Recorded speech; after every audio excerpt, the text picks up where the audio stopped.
not gonna say it, somebody should. Let's talk about two-time, let's talk about bum one, yeah. Asking the questions that nobody could. Like, where are the bone thugs and are they in harmony? Do you're a helpful snowman.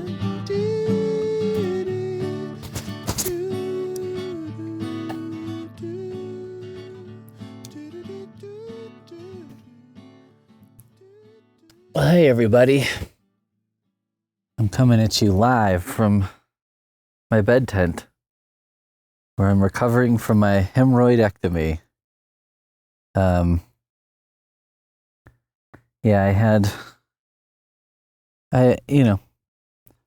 So I'm guessing you all know about this by now, but I had a hemorrhoidectomy on Thursday. It is now Monday. Most people say days 3 through 5 are the worst, so I'm kind of on the tail end of that because I'm, Thursday, Friday, Saturday, Sunday, Monday. I'm either day 4 or 5, depending on whether you count the surgery as day 1 or recovery as day 1 as day 1. And then most people say starting around day 10 is when they actually start feeling like pretty good, or like improvements a little more linear, and just they generally feel better. So here's hoping that works out for me. I was gonna just do a little snippet every day. I came up with a list of like little activities I could do to kind of take my mind off pain and recovery. I was trying to think of easy-ish activities for the most part, because then I could just, I was prepping for a thing that would be like recovery would be 10 out of 10 pain-wise, and maybe like 7 or 8 out of 10 pretty consistently for like up to 10 days. So I was like, I might just need things to do that I can be like, okay, well, I'll just do that and that'll kill 10 minutes. You know what I mean? And do this and that'll kill 10 minutes and then I can get through a day that way. So one of the things I was like, well, I could do like a little podcast diary of recovery entry every day, but obviously I haven't done that until today. But it's cool because, trying to take this recovery easy. I know that my tendencies like to jump back into things too fast, and I think that's how you end up getting fucked up, right? Like if you have a cold, I feel like you go back to work a day too early is worse than a day too late. You know what I mean? And that's been my new style when I'm sick, is I'm like, hey, you know what? Even if at 2:00 you took the day and you were like, you know what, I probably could have worked today. It's like, well, fuck it. I didn't, so there. You know what I mean? Or like, I don't know. With colds and stuff, I've just been feeling like I usually go back to work not as soon as I'm like 100%, but when I'm like, I could make it through the workday, basically. And I'm like, why do we do that? You know what I mean? Like, it's like, I'll go back when I feel good enough that I can make it through the day. I don't think I'm going to get anyone else sick. And then but I get home for the day and I'm completely wiped out. And it's like, shouldn't it be the opposite, man? Like, shouldn't we be? Anyway. So I'm trying to take it like excessively easy during this recovery, because I feel like my tendency is just to go back too fast instead of going back slower. I've been on opioids up until this morning, actually. So I took my last one at 3 a.m. I've been on a schedule where I take an oxycodone at every 6 hours. And then I take an Advil every 6 hours, but I rotate. So I'm taking something every 3 hours. But this morning I was supposed to take an Oxy at like 9:45, and I swapped it for 2 Tylenol instead. So we'll see. We'll see if I can manage to not get hooked on pills. It's a funny thing because you have this surgery, right? And like one of the big problems with oxycodone and other opioids is you can get really constipated. And getting really constipated is a terrible thing to be when you've had hemorrhoidectomy surgery. Like you do not want to be constipated.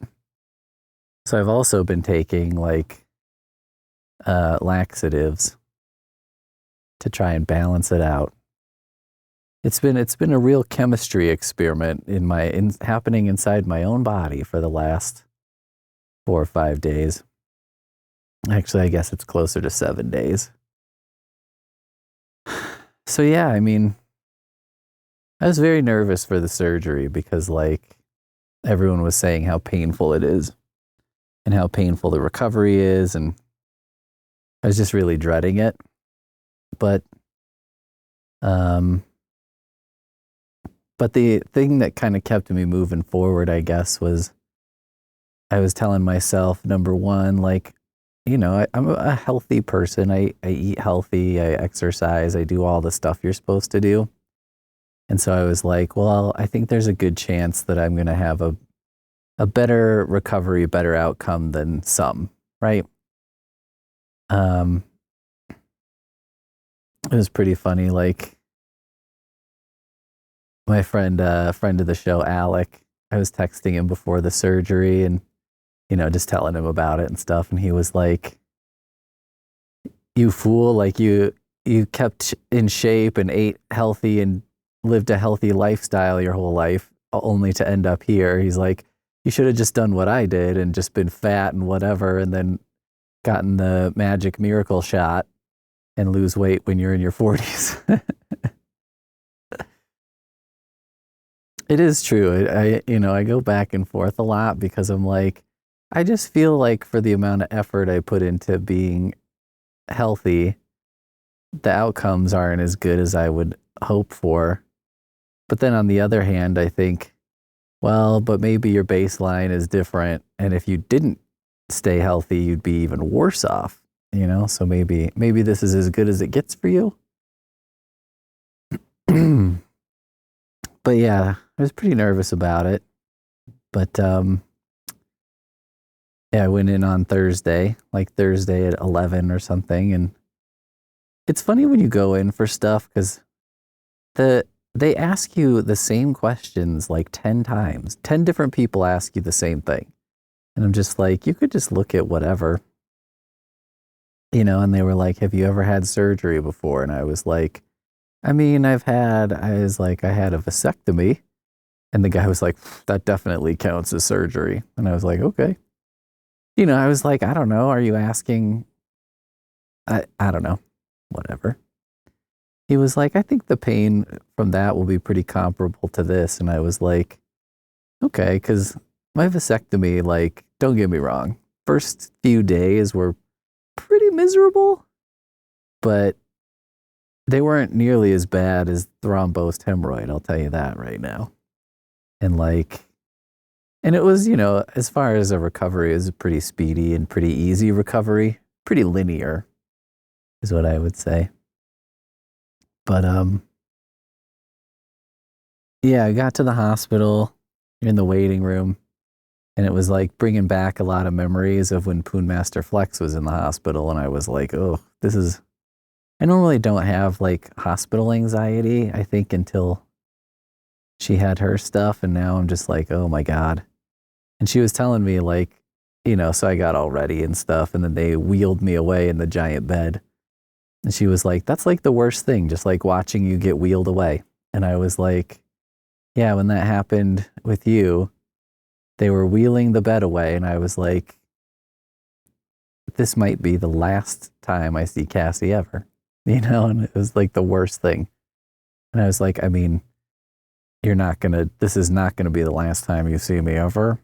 I know there are like risks and stuff to surgery, but as far as surgery goes, my understanding, this is a pretty standard procedure. You know what I mean? It's a pretty like, I don't want to say simple or whatever, but it's, it's not on the level of brain surgery. Let's put it that way.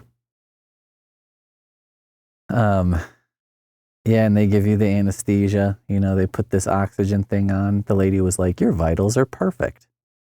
And I was like, "All right, that's pretty rad."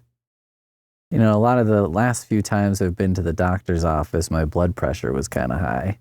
But, it was because I think I had a thrombosed external hemorrhoid, which was really painful. And I was like, well, maybe you guys should take my blood pressure when I'm like chilling, laying in a bed. And they have like a blanket warmer and they put a nice warm blanket on you. And I'm like, this is pretty nice. All things considered. But it's weird, like you get wheeled into the operating room and it is like on TV. I mean, it's so bright in there. They put this oxygen mask on your face. And then they're like, okay, I'm going to inject this stuff into your IV and it might feel a little spicy at first. And you're going to get very sleepy. And I mean, I think I was probably out in 10 seconds. You know what I mean? Almost instantly. Didn't even feel the spiciness that I was supposed to feel, I guess, because I was just out. Just bam. And then, yeah, woke up in the recovery room and I don't know, I'm telling you all this stuff, but like it was all a pretty standard kind of thing. It seems like everything went well and I'm recovering okay. The big thing is like after you get home is kind of, then everyone says their pain peaks the first time they take a dump. And so it's like waiting for that to happen. But I was on like a low residue diet. You can look it up. And also taking these laxatives to keep everything very soft. One of the doctors was like, after this particular surgery, he's like, my advice is better mud and out than rocks and in. And I was like, I know exactly what you're saying. I think that was his indelicate way of saying, I would lean towards going too soft for a couple days than it being too hard. You know what I mean? You got to thread the needle, but really you don't need to thread the needle. You just need to not be on the too hard side. But that actually went okay. Like it hasn't been horrendous so far. And yeah, I've just been recovering. Poonmaster Flex made me a bullet journal for my recovery because I was like, well, I need to keep track of some things. So I was like, I need to keep track of I'm taking my meds because all the advice I got was take it on a clock. Don't like wait until you're in pain. Just take it on schedule. That's what I've been doing. I have 2 alarms that go off, one every 6 hours, but basically an alarm goes off every 3 hours, at which point I take some kind of medication.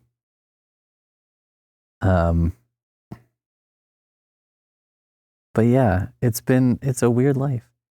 But yeah, she made me this cute bullet journal so I could make sure I'm drinking a ton of water, taking all my medications, tracking what I'm eating, tracking my pain level, how much sleep I got, and then, my different activities, including pod crafting, which I'll be able to check off for the first time today. It's just weird. I guess it's weird. Sometimes I feel like I have a hard time relaxing or something, and I wouldn't say I'm relaxed right now, but I kind of have a forced level of relaxation. Do you know what I mean? Like, because, I'm supposed to sit in the bath like 3 times a day, and I'm not really supposed to do anything physical until probably tomorrow. I could try taking like 5-minute walks or something like that. Maybe do that up to like 3 times a day. I don't know, it's kind of nice in a way because you're like, I have to relax. I have to not really do much. And it makes it easier for me to do it, which is like, that's probably not a good sign for my mental state in general, that I'm like incapable of just relaxing and doing nothing, but here I am. I do think it helps being in this tented bed. It's like dark in here, and I love it that it's dark, and Poonmaster Flex hates it. He hates how it's dark and doesn't like how you can't see like time passing based on the light and stuff. And I'm like, that's exactly what I like about it. It's like, it's just like you're in a time tunnel, a time warp. You can just relax and not think about anything. I guess we're different people in that way. Anyway, I'll check in again soon, probably tomorrow. Hopefully I'll have some more thrilling tales. I'm still probably not 100% mentally clear as far as, my peels. So maybe I'll have a little more to tell you tomorrow, but I'm actually getting kind of sleepy right now, just laying in here. So that'll have to be all for today.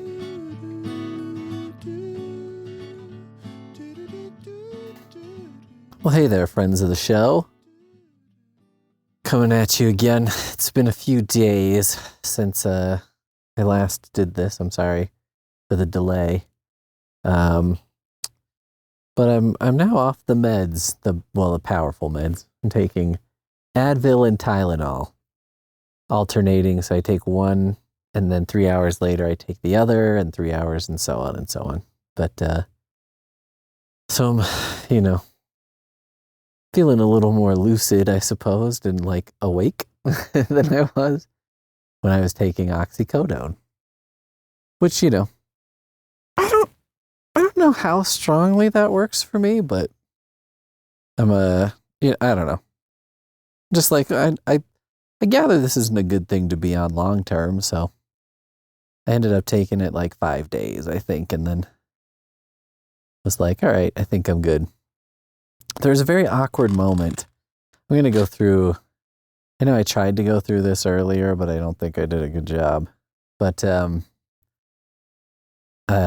was an awkward moment, like before the surgery, my surgeon came in and was like, so he had prescribed me oxycodone earlier in the week.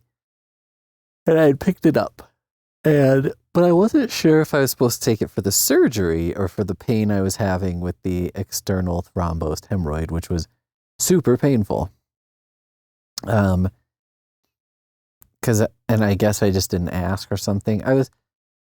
To be honest, I guess, I'll just describe, I just start from closer to the beginning here. I know this is what I'm doing in the newsletters, but whatever. So, I had a second external thrombosed hemorrhoid, and they're so painful. It's like being stabbed in the butthole constantly for several days. It's some of the more intense pain I've ever had. And then this is the second time I had it. So the first time I had it, I went to urgent care. And there was I called my doctor. It was the weekend. And, someone picked up who was the on-call person. She was like, well, maybe we can get you into an urgent care. I don't know if they'll have a doctor who will do it, though. And I was like, well, I guess I could wait till tomorrow. And she was like, why don't you let me call around, see if I can find someone who will do it for you? And I was like, this person is a saint. And I went to the effort of filling out this, how do we do kind of form for the doctor, because I was just like, went above and beyond. She was like, I'll call around and see if I can find someone. She was like, okay, so at the Peakview Medical Center, there's a guy who will do it. They have an MD there who says he does it. And I was like, all right, I'm in. So, and she was like, this is going to sound insane, but they're going to cut open the hemorrhoid basically, and then get the get the blood clot out of there, and that should give you a lot of pain relief. And I was like, great. Because, I was like, it does sound insane, but also at that point I was in enough pain that I was just like, fucking whatever you got to do. And nothing is worse than this. And I was mostly right about it. So I got the second one, and the problem was I couldn't find, that doctor wasn't at the urgent care. I called the urgent care and asked, and they were like, the doctor's not in.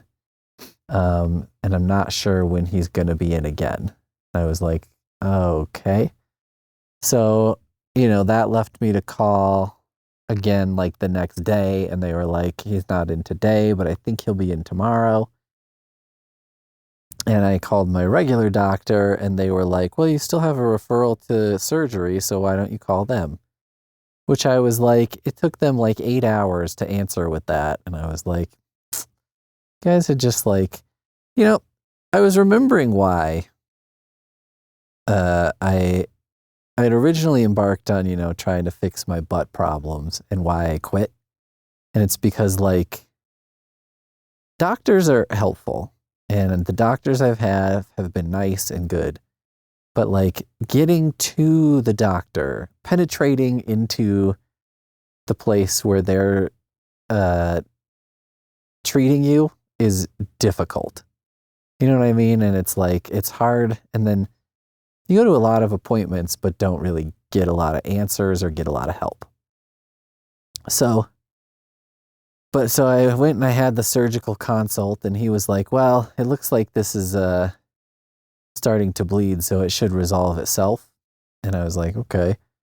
And he was like, so normally I don't recommend, he's like, the surgery is not fun, and he's like, I don't normally recommend a surgery necessarily for what you have going on, or for like a hemorrhoid, and yours isn't like severe. And he's like, but because you've had 2 of these in like 2 months, we should probably just do the surgery. And I was like, okay. And, I'd been looking all online at Dr. Google and everybody talking about doing the surgery and stuff. And basically everyone who'd had it said it was like a living nightmare, and the recovery was like the worst thing they'd ever endured, et cetera, et cetera. So I was like, all right, freaking myself out over it and really worrying about it a lot. And I was very tense about it, very worried about it. But part of it was because like I've been sick on and off since January, and it's now about to be May tomorrow. I had the food poisoning. I had the constipation, like super severe constipation problem, which I think led to the initial hemorrhoid, which then, I finally got taken care of. And then I had it took like, I don't know, another 2 weeks, even though I had it done at urgent care. It was like 2 weeks before I was kind of back to normal. And then, I think I had maybe about a week of like living good, where I was like, I actually feel pretty good. And then I was right back in the same cycle again. And I was just like, I don't know how much of this I can take. I recorded a bonus episode that I can't remember if I posted or not. I kind of don't think I did, but perhaps. And I talked in that bonus episode about all the things that have been going on in my life. And that was quite a while ago. I was probably in the early fall of last year, of the early fall of 2025. And so, there's been stuff with my mom that's been challenging, and I got a new car, which was very stressful for me monetarily. And then I'd had it for about a month, and it got hit in a parking lot, so I had to get it, repaired and stuff. And and then January, on Friday, it was a windy day, and the trash can lid like blew open and hit me in the face, and my nose wouldn't stop bleeding, so we went to urgent care for that. And then that Monday is when I got sick from food poisoning, and I was sick for like 2 weeks. And then after that, maybe 2 weeks after that, I had the hemorrhoid problem. And then that's been kind of ongoing since. So I just kind of had a shitty life for 2026, but even before that. So, I mean, it's been going on, I would say like 8 or 9 months of just not having, it's like if this is not your year, it's like, well, I guess having a bad year doesn't have to start on January 1st, right? Like it could be maybe from September to September. It is how I'm feeling at the moment, to be honest with you. Like, this is not my year. Yeah, it's just been tough. It's been an endurance. You know what I mean? Just like, I'm not saying that to be, look at all the things I can endure. I'm so mighty. It's more like, I'm like, yeah, I don't know. I was worried going into the recovery because I was just like, after living the way I have for the last like 9 months, I just, how much more can I take? You know what I mean? How much more pain and suffering and just like unpleasantness can I go through? But I would say the recovery has not been as bad as I expected. I mean, don't get me wrong, it's not good. But I honestly think the thing is that the thrombosed hemorrhoids are, I think, the most painful thing I've ever experienced. Like, and, flare-ups at times, but also just a low-level constant pain a lot. And it prepared me, I guess, because this has been actually not dissimilar from that. You know what I mean? It hasn't been that different from those feelings in a lot of ways. So, yeah, what do you say about that, right? You're like, well, I guess it's good I was prepared, but I don't know, man. So he was basically, I just went to the surgeon and he was like, I could do it next Thursday. And I was like, all right, let's do it.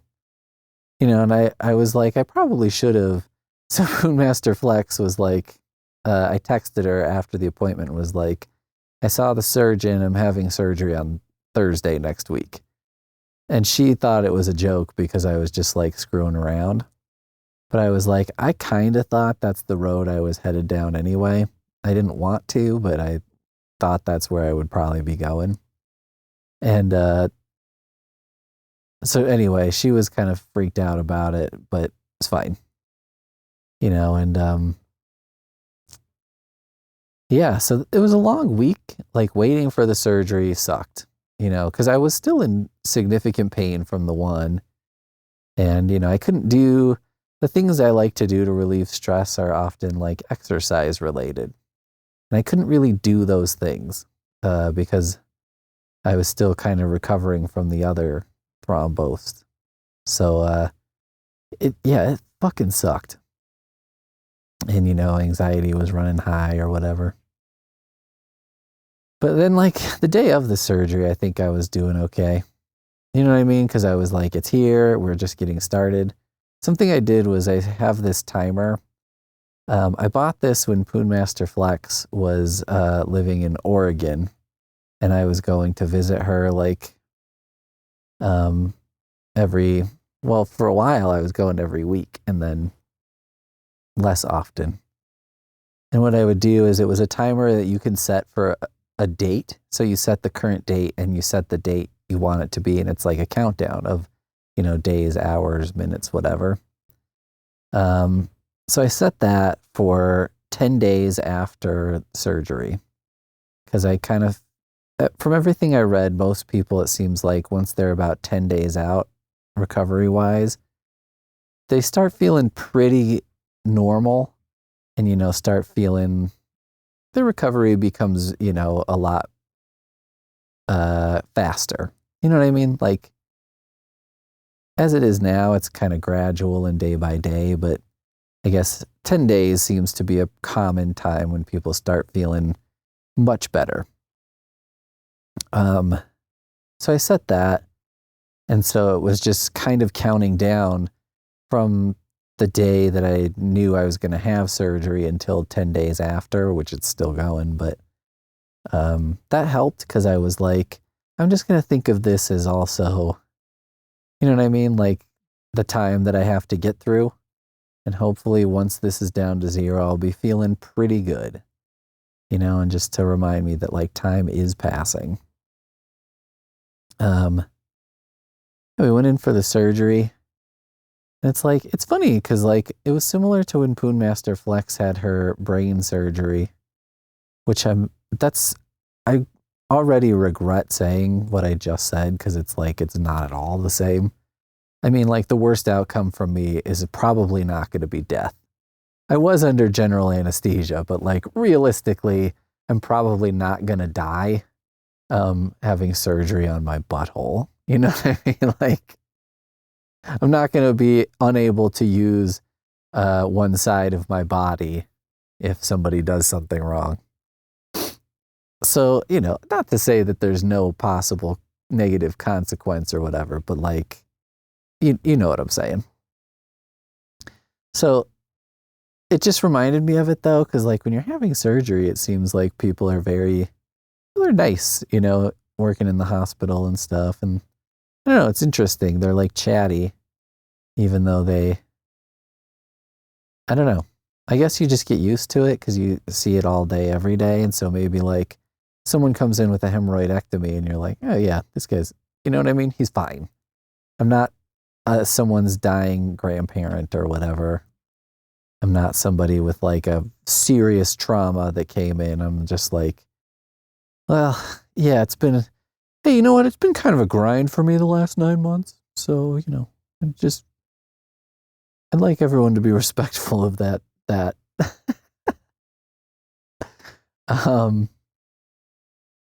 So yeah, it was a very short time. They were running ahead for the day somehow.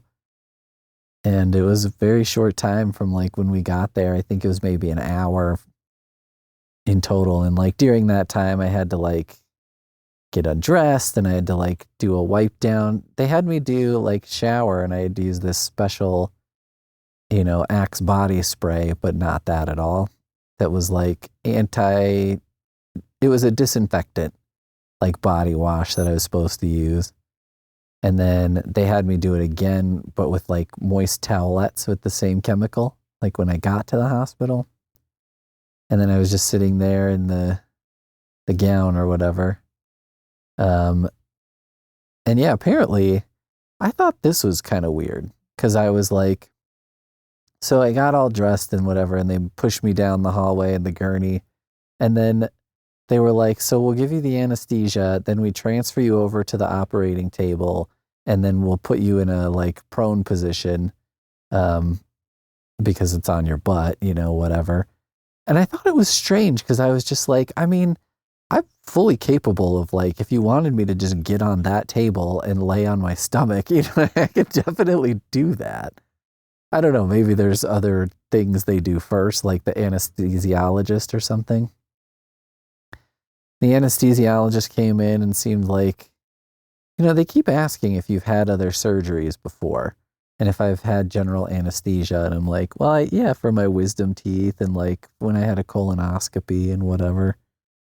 And they just, I don't know. They're like, and you've never had any problems under anesthesia? And I'm like, I mean, not that I know of because I was fucking out. I didn't know nothing.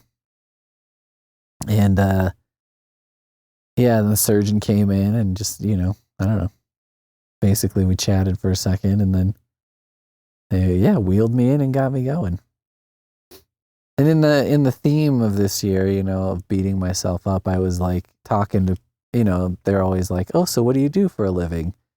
And I was like, well, I work for a library. And I think it was the anesthesiologist, like, I don't know, assistant or second in command. I don't mean to be insulting about what people are doing. I just don't know how that all works. But like, I haven't watched enough Grey's Anatomy. But that person was like, oh yeah, I always thought I would like working in a library. And I was like, yeah, it's cool. I was like, you get to work with a lot of great people. But then I was like, but it's kind of the difference between like liking a library and liking working in a library. And she's like, oh yeah, I bet that's very true, and whatever. Then I felt bad about it, which is so dumb because I was like, yeah, I mean, it's not like you're crushing a child's dream. You know what I mean? It's like someone who's an anesthesiologist. She's doing fine. You know what I mean? Um, but yeah, I don't know. I just felt weird about it, like saying like, "Oh, it's not all it's cracked up to be." Although I did kind of say, like, "Oh, it's good. You know, you work with a lot of good people, and it's very interesting." Um, at times, but it's funny. Like, librarian's a really good job to have to tell people that you have because, like, people know what that is. You know what I mean? Like, it's like being a teacher. They know what that is. You know what I'm saying? When you're something that's like no one really knows what, you're an XYZ coordinator of something. Or, you're like, oh, I'm a project manager for a sewer company or something, and people are like, they don't really know what that is. So it is handy. I mean, which I know because when I tell them, oh yeah, I'm an e-marketing specialist, they have no fucking idea what that is. But the lady, what I should have said was because she had like very noticeable sort of large cat eye glasses, and I should have just been like, well, you have the glasses for library work. I'll say that. Um. So yeah, I woke up in the recovery room, and I felt like shit for about 10 minutes. And then they were like having me sit up, and they were like, we can get you some food. Do you want like this or this? And one of the options was pudding. And I was like, oh yeah, I'll have that. Cause I was like, I don't think I've had pudding in like 20 years. I'm not even kidding. I couldn't tell you the last time that I've had pudding, and it was so good, cause I hadn't eaten for fucking 16 hours or something, but also, yeah, I don't know, post-surgery munchies. So then they were basically like, go ahead and get dressed. And I was getting dressed, and the lady was like, oh, okay, like, you look like you're doing pretty good. Because I was standing on one leg at one point to put my pants on. Because she was like, well, you've got a bandage on, so you don't need to put your underwear on. But like, you'll have to, for now, just have our, what did she call them? Gauze panties. And she kept calling them gauze panties. And she's like, I'm sorry, I just keep calling it that, but that's what they're called or something. She was like, I know that's a funny word for it or whatever. And I was like, I don't care. So I was getting dressed, and I was standing on one leg briefly, and she's like, I guess you are probably about ready to go then. That was impressive. And I was like, in my head, I was like, I mean, I only did that because I was like, I'm pretty sure I'm not supposed to sit up right now. And I haven't really been able to sit up properly for like a week. Uh, so I'm used to this kind of thing. So I couldn't like sit on the bed and put my pants on and then whatever. I was like, that's not going to work. So then some guy wheelchaired me out to Poonmaster Flex's car, and I got in, and she drove me home. Then I recovered, and yeah, that's my surgery journey. That's what it calls it on like the, online health thing that I have. It's like your health journey. You have a new health journey. And I was like, don't really like it being called that.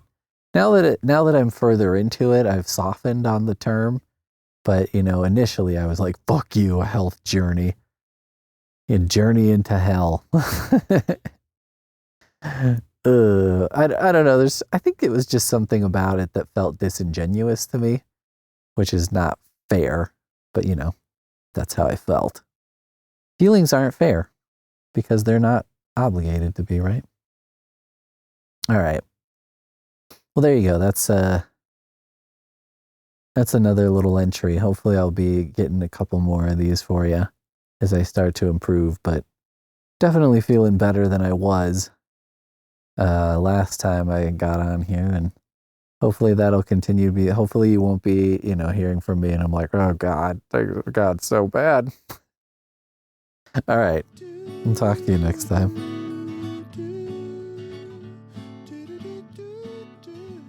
Hello, my friends. Got another try that again. Hello, my friends. I'm coming at you. I'm on a walking pad. You know, it's good to get exercise. I'll put in quotes. I mean, I guess this is exercise compared to lying completely still in a bed on oxycodone. Had a little bit of a setback just in terms of not been feeling as good, but I also stopped taking pain medication. Well, I stopped taking basically anything today because I was taking something every 3 hours, alternating between Advil and Tylenol. But the problem was then I had to wake up every 3 hours all night, and that kind of sucked. So I was like, well, maybe what I'll do is not take anything for 6 hours before bed, and then take both before bed, which I'm pretty sure is okay to do. And then, go from there. So that's the plan. But the downside of this plan is I kind of have to suffer through some pain during the afternoon. So I don't know if that's worth it. I tried it the opposite way, going to sleep and then just, when my alarm went off, if I didn't feel like I needed medicine, not taking it. And that worked okay. But then the problem is you wake up at like 7 and you're in some pain. The other major problem is that I've been having pretty clockwork bowel movement, which is the most painful thing. That's been happening right around 10 a.m., which I'm hoping, will adjust a little bit time-wise because it's not the most convenient time. But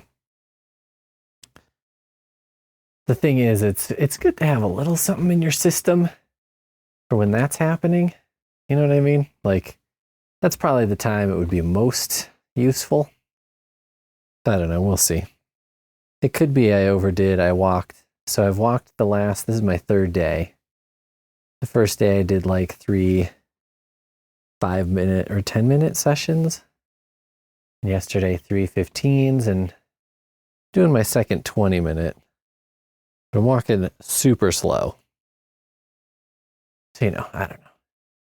I know one sign of overdoing it is that you might feel kind of but it's very hard to tell how I'm feeling or what I'm feeling. It's hard to trust your body at this moment. So I think when we left off last time, I had surgery in pudding. And I came home in my mesh panties, my surgical panties, my gauze panties. And honestly, the first couple days were not too bad. I mean, I gather that, certainly the day of surgery, you're still pretty doped up. And most people don't feel much, and that kind of extends into day 2. And then days 3 through 5 are supposed to be sort of the worst parts. And then at day 10, you're supposed to feel better. So, that first day I came home and, I was fine. I didn't feel good, but I felt okay. And I think same thing for the next day and probably even the following day. I have been feeling it more.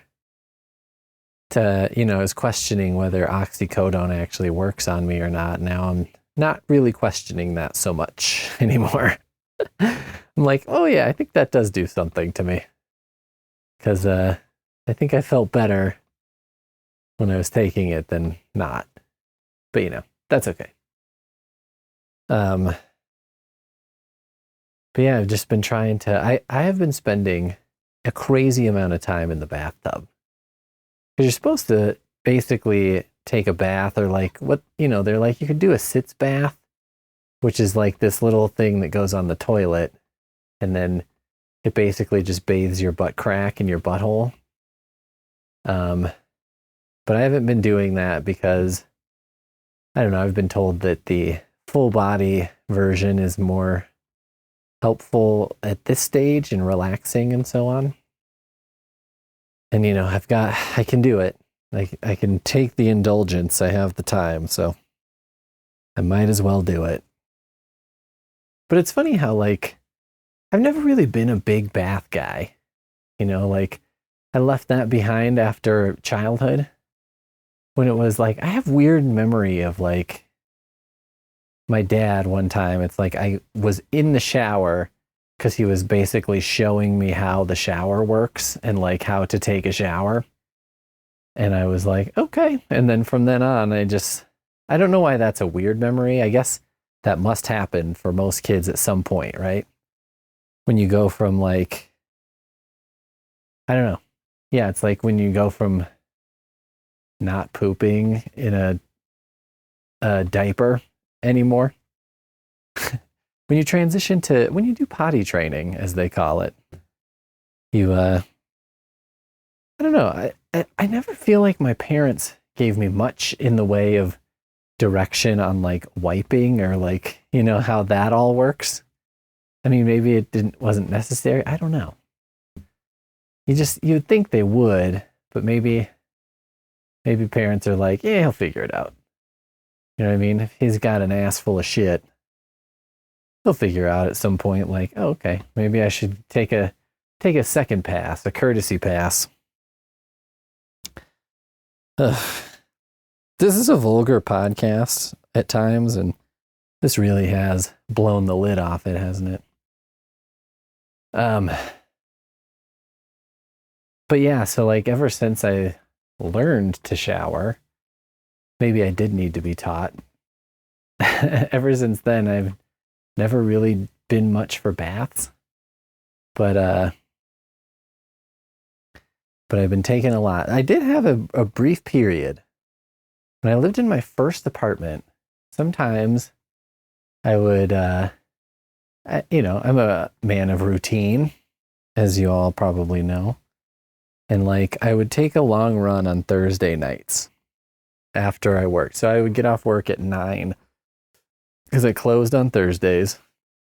And then I would go for a long run. Then I would come back and I started sitting in the bathtub and reading and drinking a beer. And I would get, like, a mixed 6-pack of different, you know, like, you can do, like, a pick your own 6-pack at most liquor stores, which is weird because sometimes it's like, okay, you would think pick your own 6-pack. The idea is I could try a bunch of new beers, but there's always, like, Michelob Ultra in the make your own 6-pack or something. I kind of assume it's like, oh, they probably, like, one of the bottles in a 6-pack of Michelob Ultra busted, so then they throw it into here. But anyway, I was just like, I'll just try different beer all the time and then, like, read a book in the bathtub. This was probably 10 years ago or a little more. So I did that for a while, and I really did enjoy it. And then haven't really done it since, though. I don't know why. It's just like, who has time for that? I don't understand how I have less time, like, the older I get. That doesn't make any sense, does it? It's not like my level of responsibility has drastically increased. I don't have kids. I don't have, like, an intense job or something. It's just like, for some reason, I guess I'm busier now. It feels like I'm busier now. It's like, yeah, who has the time? Well, I guess it's probably because, like, physically, I just can't do anymore. I can't, like, get off work at 9 p.m. and then go for a run. Just getting off work at 9 p.m. sounds like a horror show to me right now. I'm like, oh my God, I'm so glad that I don't have to do that anymore. Because that would be a fucking nightmare. And, like, to imagine getting off work at 9, going home, running for, like, 90 minutes, eating dinner, getting in the bathtub, taking a shower, going to bed, going back to work at, like, 8 or 9 the next morning. That's insane. But here I am. I guess I did that at one time. I wish I could like watch myself at different periods of my life and be like, how was I so much faster at things? Some things I'm like, well, like I used to be much faster at showering when I was like, I don't know, 14. And I'm like, well, it's probably because you weren't really doing cleaning. You know what I mean? You're just kind of standing there in the water holding a bar of soap for like 3 minutes, which is plenty of time. But sometimes, like when I'm sadder, I think it's like, well, maybe I just like linger in the shower because it's like something I enjoy. You know what I mean? And I'm like, when I leave here, other things happen that I don't like. You know what I mean? I don't want to do that. Or like, yeah, like why I used to have like 2 cups of coffee in the morning at least. So it was like, well, the one is just utilitarian and the other is for enjoyment. I was reading, and Poonmaster Flex tells me this is true. I was reading that in France, it is illegal to eat your lunch at your desk at work. Like you have to fuck off and eat your lunch and not work. And like it's a punishable offense. What was the other one? It was like, oh yeah, like it was illegal to send work emails outside of work hours. And I was just like, I don't know. The me of a long time ago would be like, oh, France is so soft. And now I'm like, why aren't we all doing that? You know what I mean? The tyranny of, like, we work way too hard in this country, I feel. Or I don't know if it's this country or many countries, but I'm like, France, I gotta respect France. You know what I mean? When they're like, we're going to raise the retirement age 2 years and there's just full on riots. And I'm like, yeah, you fucking tell them. Like France to me feels like, you know how the NRA here is like, hell no. You know what I mean? They won't give an inch. And they're like, well, if we give up assault rifles, what's next? You know what I mean? If I don't fight for this guy's right to have a bazooka, what happens when they come for my, reasonable hunting rifle that I use once a year and practice with and otherwise leave locked in a gun cabinet with a very small amount of ammunition. You know what I mean? Like, so it does feel like the NRA is like very strident about that stuff. They're not going to budge. And I'm like, that seems like how France is just with everything. You know what I mean? They're like, we're not going to give up. You might as well say 200 years more work. Whether it's 2 months, 2 weeks, 2 years, 200 years, we're not fucking doing it. Fuck you. We're going to burn this city down. I like that. I just like that they're like, no, we're not doing it.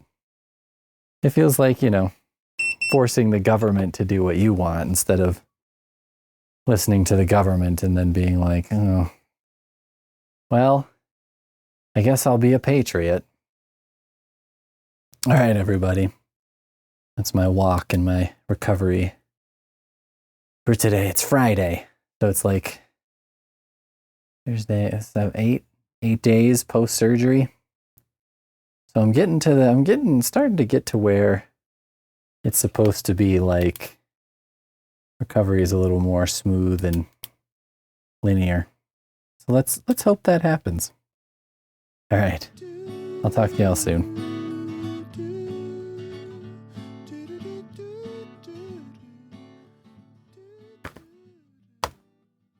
Well, hey everybody. I come to you once again from the walking pad in my recovery suite, which is what I've come to calling this bedroom. Yeah, I'm doing a little better. I timed my Tylenol and Advil so that I could take them at night, right before bed together, And then, that should last like 6 hours. So I probably got a pretty good 7 or 8 hours of solid sleep last night, which is far more than I've been getting. So that was exciting. I mean, not exciting, but whatever. Something. Yeah,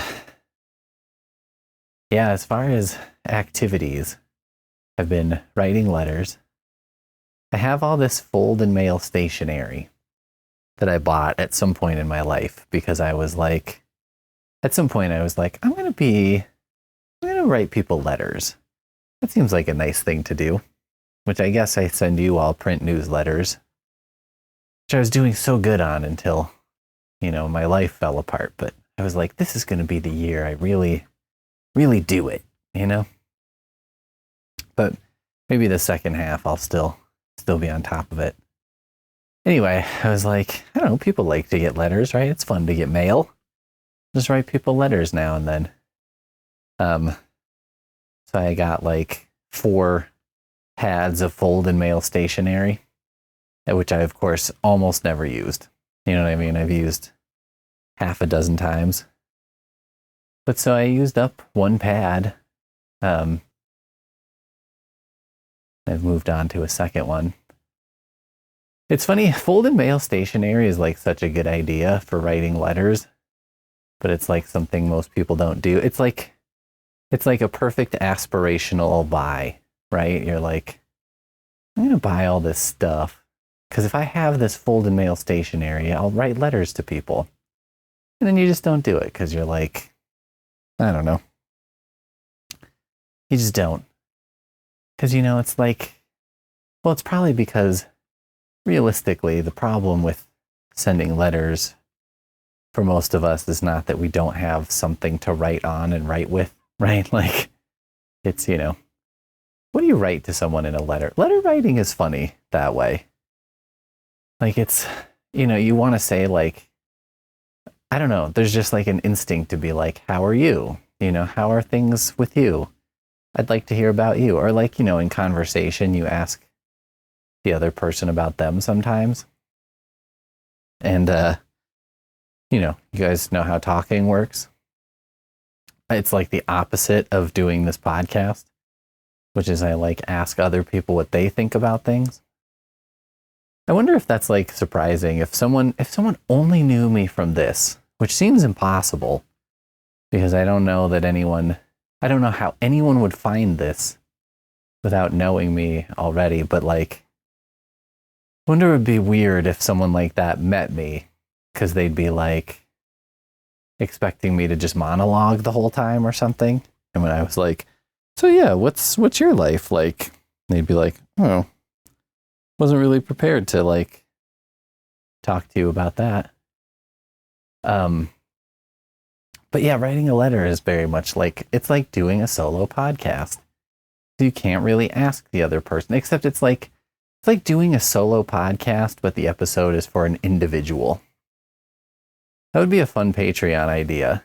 Like 1 month to just do a podcast for like a specific donor, patron, and just do one each month that I like think would appeal to that person. It's a good idea. I should write this down, and I probably won't. But yeah, so you're writing a letter, and you're like, I don't want to come off as like a complete narcissist, but also I can put how are you doing, but then they can't really answer it. And also, especially in writing a print letter, handwritten letter, I'm like, I mean, I don't want to obligate someone to write me a letter back. You know what I mean? Like, that seems stupid. But it is, I will say this, it's a good thing to do. Like if you wanted to write, and you're just like, I don't know, if you're having a block or something, or you're like, I don't know what to write, or I don't know how to get started. I think writing letters is a good way to get started. It's like you just you have to come up with something.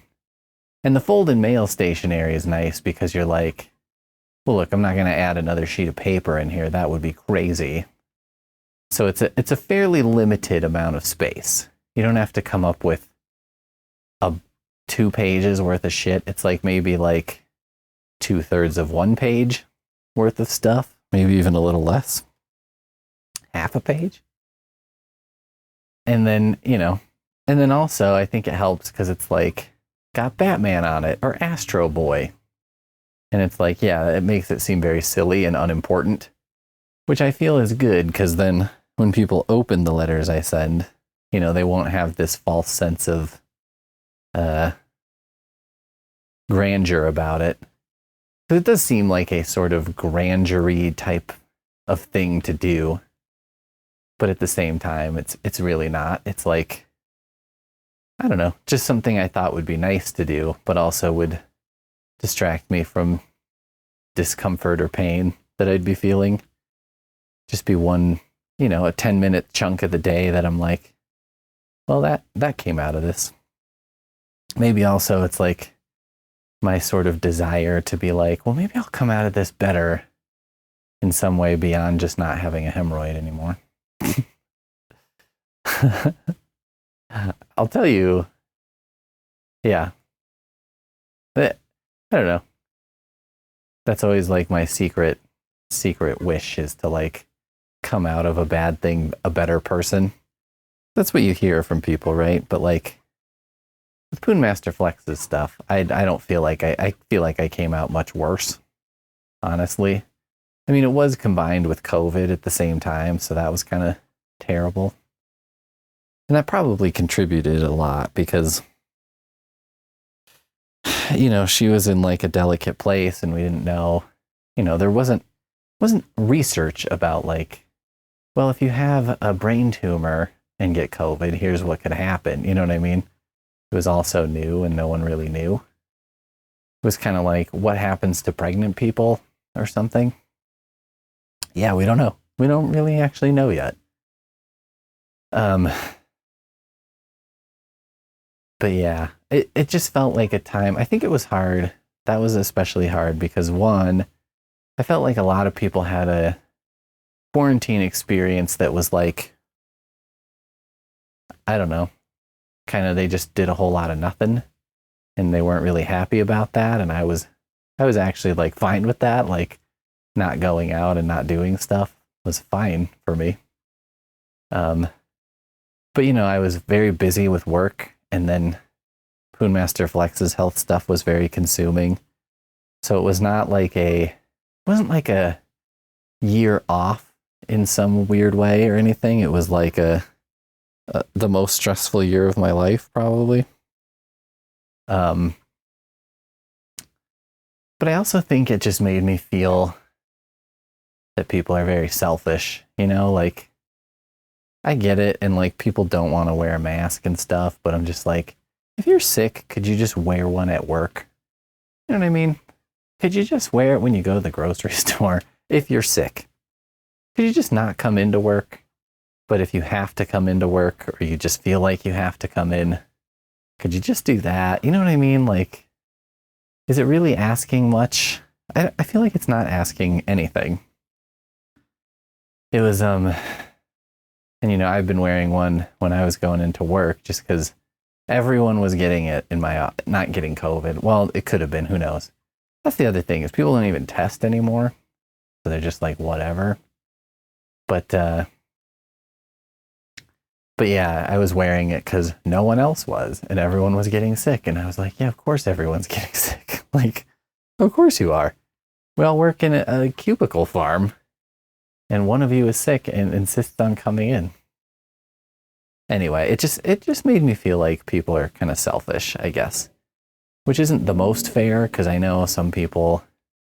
But I mean, where I work, you get a fair amount of sick time.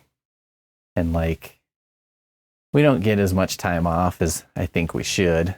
But I feel like people there have enough to take it. And like, I know some people want to take it for other things, but... Come on. And just, I don't know. I think Poonmaster Flex going through that and stuff, it just made me feel like, man, people have like a hard life sometimes that you don't really see or don't really know about. And people just are not very kind or generous about that kind of thing. You know what I mean? Like, or, you know, it made me feel in a weird way, like when I go somewhere and I don't know, they're making a pizza or something and people are being like rude or being assholes or that kind of thing. And I'm just like, man, like, I don't know. It's not that hard to be nice. You know what I mean? Just be nice. And like, yeah, sometimes people won't treat you that great and you've been nice to them, but I don't know. It's not like they won some prize by doing that. You know what I mean? It's not like they're being mean to you to trick you or something. It's like, that's just who they are. Or like dismissive of you or something. But I don't know. It's like Poonmaster Flex drove through to get coffee the other day and they like completely fucked up the thing they made. And also, you know, they kind of, she's lactose intolerant, so she has to get the oat milk, and they fucked it up in like 2 other ways. And then she was like, also, is this oat milk? And they were like, oh no, did you ask for that? You know, like kind of accusatory. And she's like, I definitely did, which she definitely did, because it's not like she's going to forget. Like, I'm going to shit myself inside out if I drink, you know, regular milk. But anyway, and then she got the drink and it was like 50% foam or whatever. And so, and you know, she was nice about it and everything, but they just fucked it up 10 different ways. And so, you know, she could have just gone back through and thrown a fit. And instead she's like, you know what? I'll just drive to a different drive-through coffee place that's like 5 minutes away and get something there. And that's fine. And yeah, we should all just be more like Poonmaster Flex. Did you know this podcast was going to turn into like life lessons I've learned from my wife? That sounds so wholesome. Oof. Grossed myself out. Okay. I'll just stop this now while I'm ahead. Question mark. We'll talk to you later.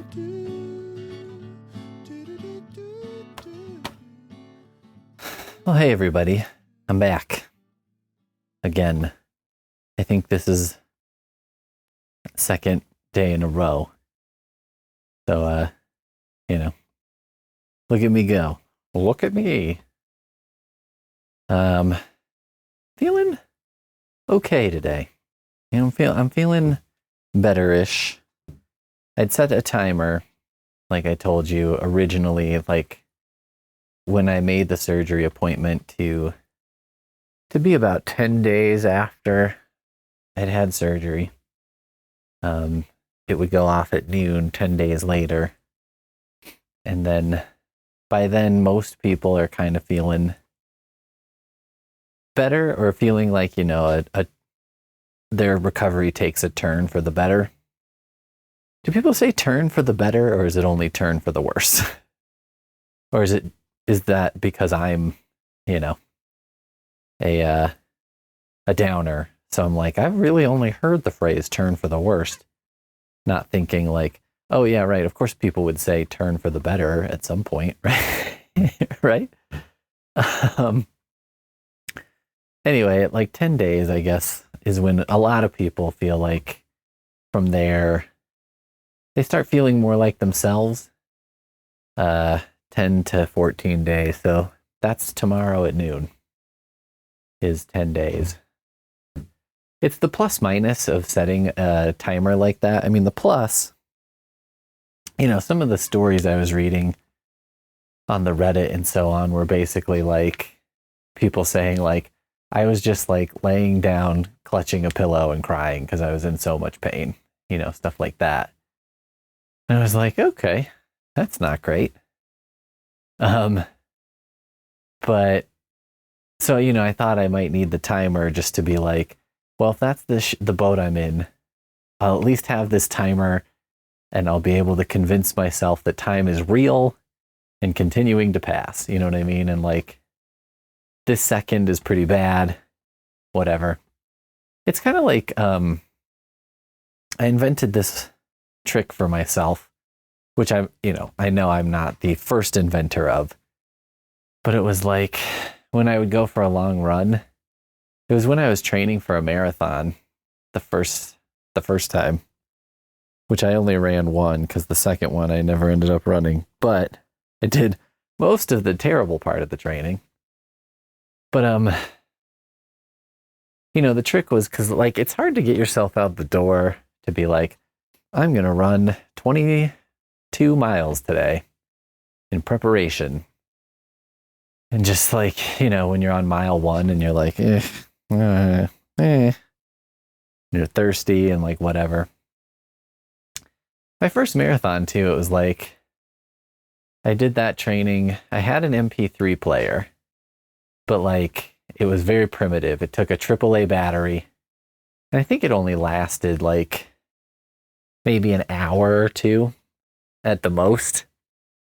So like I would put something on there and then I would put on like old episodes of Loveline because that was like what I got from like Kazaa when I had that at school. I was like, oh my God, I can listen to this. It was like listening to a podcast before podcasting. You could say I invented, in addition to this trick I'm telling you about, podcasting.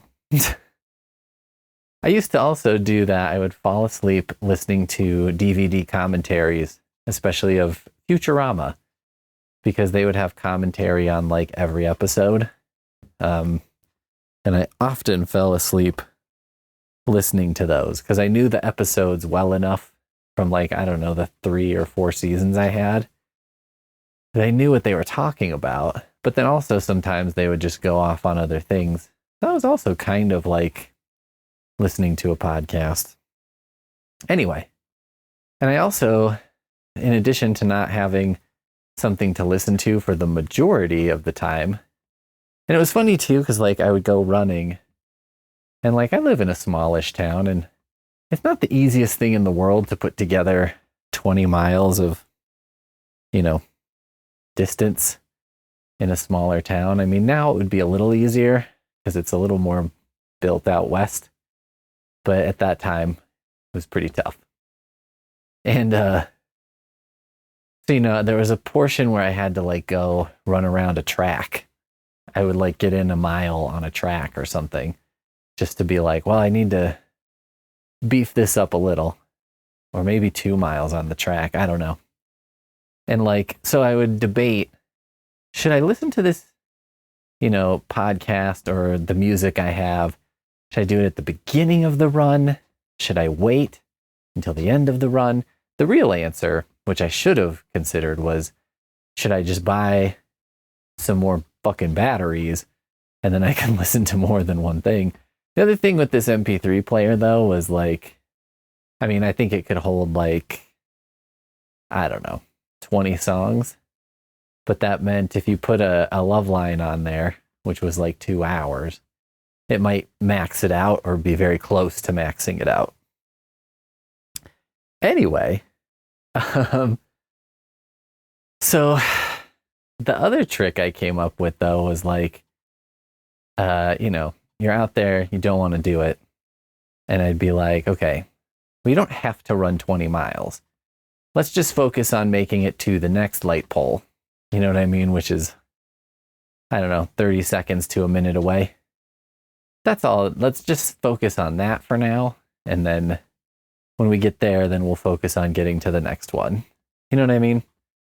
Which I'm told by Poonmaster Flex is a thing called chunking, which is like you take a big sort of untackleable task that you're like, yeah, I'll never get that done. But you break it up into discrete parts so that you're not like getting overwhelmed by having to do the whole thing. I mean, and so that's kind of how I was thinking about this recovery. I was trying to get in that mindset of like, we don't have to go through 10 days of horrific pain. Like, just make it another hour. You know what I mean? That's why I have the whole list of like little activities in my Poonmaster Flex made bullet journal thing. It's like, well, you don't have to go the whole day. Like, you just have to survive and read an issue of Amazing Spider-Man. You know what I mean? And like, and then when that's done, we'll go from there. But anyway, that was kind of part of the plan with the countdown as well. But here's the downside. I'm like, I feel certainly better than I did about a week ago, but I don't feel awesome. You know what I mean? I'm still, I got my FMLA paperwork from my surgeon, who was like, yeah, he should probably not work for 2 weeks. I heard a doctor online that I watched a couple of his videos because he does hemorrhoid stuff and surgery and stuff. And he was saying that this used to be like you would stay in the hospital a couple days for this surgery. Because he was like, well, because basically we wanted to make sure you were okay and also that you weren't in like a horrific amount of pain. He's like, really, you should never be in pain above a 5 out of 10. And he was kind of like, but that's a whole other topic. And he's like, it's about insurance and costs and stuff like that. So a lot of things that if cost wasn't an issue, we would probably keep you longer for. We send you home now. I also heard, so when Poonmaster Flex was in the hospital, she stayed 2 nights, and that, of course, makes sense. But they were like, everybody there was kind of like, yeah, I think it's better to get out of the hospital if you can, because your risk of infection goes way down. To be fair, though, that was during COVID time, so who knows? That's probably got something to do with it for sure. It's like, well, yeah, if I'm having staff work with me who just worked with a COVID patient earlier in the day, that's not great. But anyway, so that's the backfires. Like, if I'm not feeling great, I'm going to be a little disappointed. But I'm really trying hard to, for once in my stupid life, just accept where I'm at recovery-wise and not feel like deflated if I haven't come as far along as I, like, for whatever reason, feel like I should have by now. But I feel like I'm doing okay. It's also the plus minus of Dr. Google, right?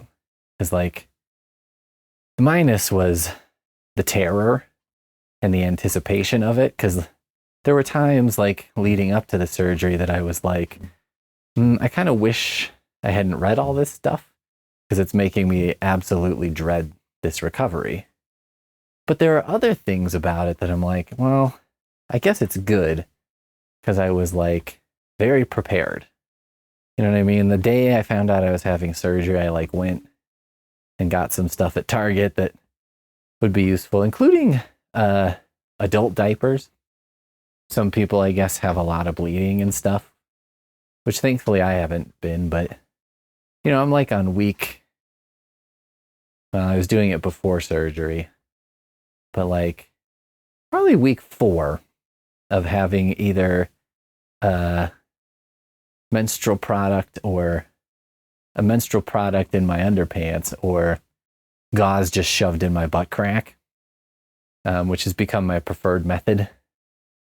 But it's not the most comfortable. But yeah, like 24/7. But I got these adult diapers because people were like, I don't know, like people felt like they needed them or that it was a good idea. So I got them. And it turned out I didn't need them, but I wore them like the first 3 or 4 nights probably because I was like, well, I don't know. I don't know how much bleeding there's going to be and so on. The adult diapers is like, I don't know, they're interesting. They're not as like bad or as uncomfortable as I thought they would be. But you definitely don't want to have to wear them. But to be honest, I could see wearing it like, do you remember there was that like whole thing? I can't remember most of the details, but like some lady was driving cross country and I think she worked for NASA or something. Because she was coming after a man that she had been romantically involved with or something like that. And she, I remember Much Hay was made of like, she just was like tearing across the country and she was wearing diapers so she wouldn't have to stop and pee. And like, having worn them, they're not that bad. I mean, perhaps it's very uncomfortable once you pee in it. Once it's soiled, I would imagine it's significantly more uncomfortable. Like, when a baby wears a diaper, right? It's not meant to be like, well, you're wearing a diaper so you can just piss in it all day. But on the other hand, I could see wearing a diaper. Like, I'm trying to think like, okay, when they're like people in who go to Times Square on New Year's Eve will wear diapers. And I'm like, maybe I could kind of see it. You know what I mean? I could kind of see it. On the other hand, I'm not so sure. I would definitely, here's the thing. If I was going to do that, I would want to try it out at home first. Right? I'd be like, I'm going to drink a ton today of whatever, and then just piss like crazy and be like, and just kind of go about my day and be like, is this better than pissing my pants? You know what I mean? Like, how much better or how much worse is it? I guess it's better than just pissing your pants, right? Because like, at least it's contained around the area. But I don't know. I'd still think that you'd be like in there New Year's Eve and just want to sort of be like, I'd still prefer not to piss in my pants if that's an option at all. I mean, there's got to be somewhere to pee there, right?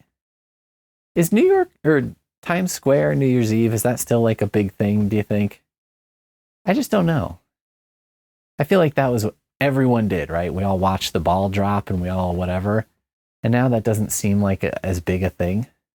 I have this memory of like when I was living in my first apartment and I was probably like 21 or 22.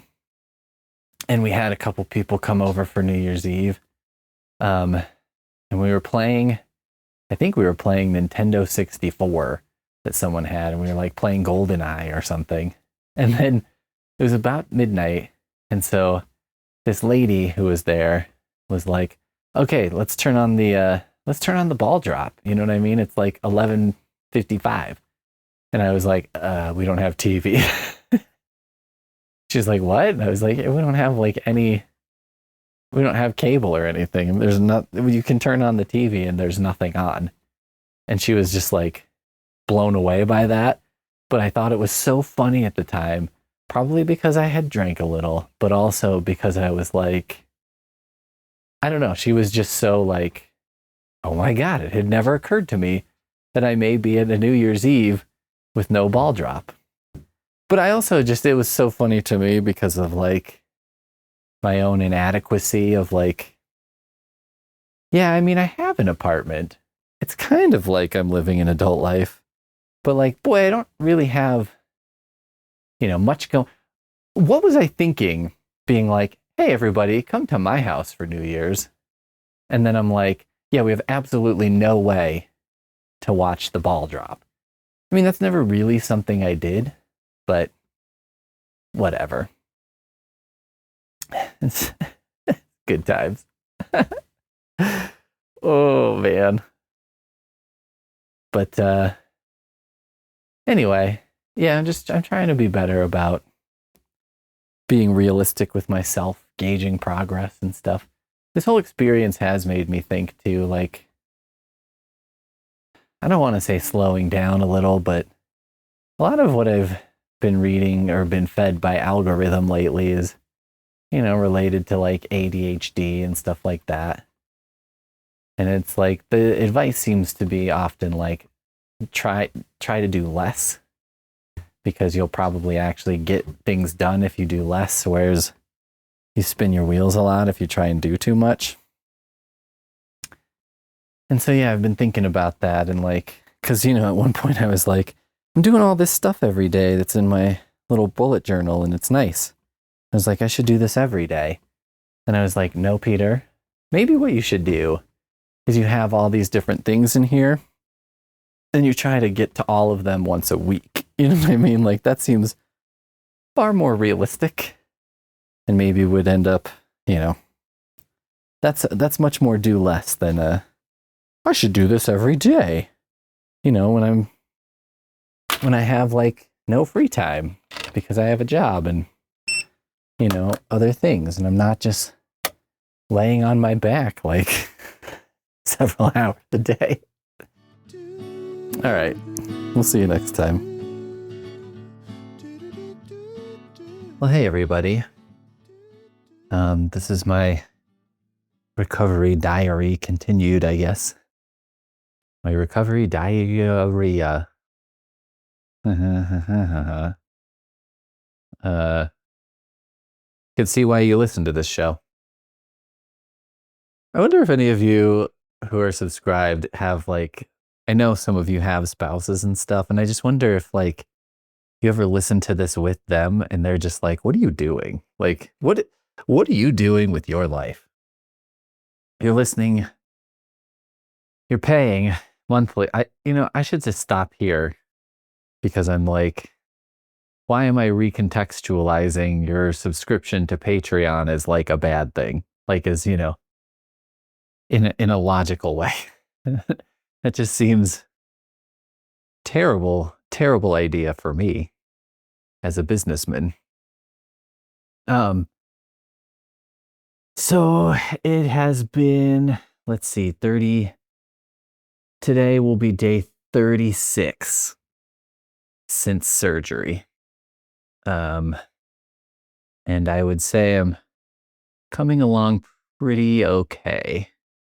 Doing much better than I have been for the last, I would say like right around the beginning of this week. So the beginning of week 5, between week 4 and 5, I'm feeling better. And it's funny because like throughout this whole thing, I would always say like, I'm feeling better. And I constantly have to be like, I mean, I'm not better, but I'm feeling better than I was the day before. You know, it's a very qualified better. It's like I want to make sure that I'm telling everyone I'm improving, but I'm not better. As in, isn't that weird? Like the word better, if we just use it, like, how does that taste? Oh, it tastes better. Doesn't necessarily mean done, right? It doesn't necessarily mean, oh, that tastes good. It just means it's improved over what I just tasted. So that's something. But I'm doing better. You know, still got pain, still got butthole pain. Mostly related to when I take my morning constitutional, as we call it. By which I mean as me call it. I guess I could rewind. A couple weeks ago I had, let's see, it would have been 3 weeks post-surgery-ish. I had a follow-up, and you know, the person, the PA, the doctor, whatever she was, I never know like who these people are, which is fine, right? I had a follow-up. The PA was just asking me, basically was like, are you alive? Are you okay? Like, what are you doing with your life? And you know, it's just like, yeah, I wouldn't say I'm doing great, but I think I'm doing as expected. You know what I mean? Like I was like, oh, I think I'm doing normal. And she was like, all right, you know, and then took a look at it and touched something back there, which definitely stung, you know, and was like, well, you still have stitches in back here.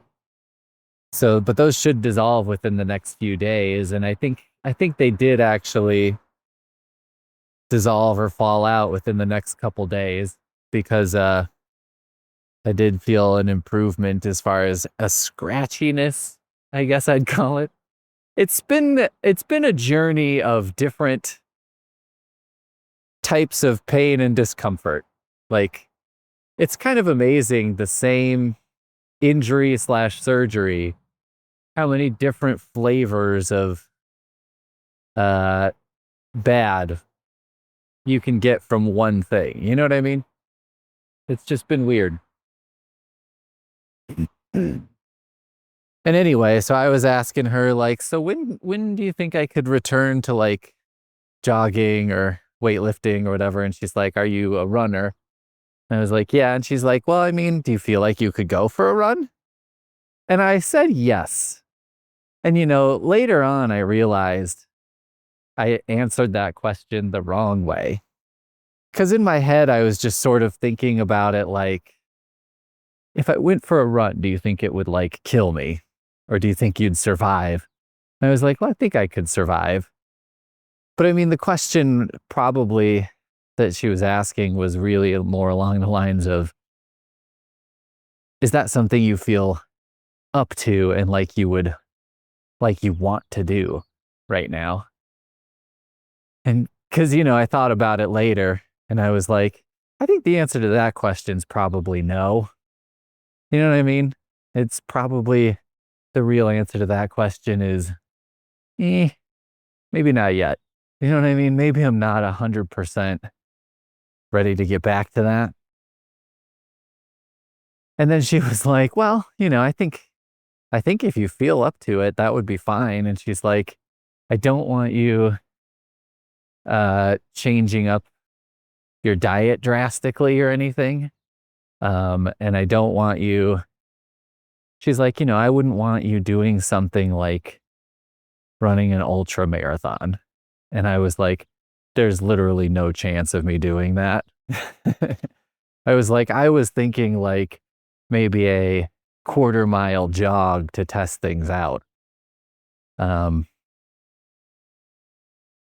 anyway, so, that happened. Everything's been normal. So when you have this surgery, it's normal to have some, like, I guess I'll call it leakage. And it's not like stool. It's like a mucus of some kind, which is really gross. The smell is horrendous. I would describe it as like sort of if you had a fish and then that fish had its period and then, you absorbed it all on a pad and like just kind of kept it on the counter for a week. That's like sort of what it smells like. It's crazy. It's an interesting, you think you hit a point in life and you just don't experience many new things anymore. Do you know what I mean? Like, I don't know. You feel like you've seen the colors of the rainbow that are available to see. And then something like this happens and you're like, oh, actually, there's a bit more out there for me to experience. I mean, the bad side here is like, it feels like at times during this whole thing, there is more to experience in human life, but it's bad. You know what I mean?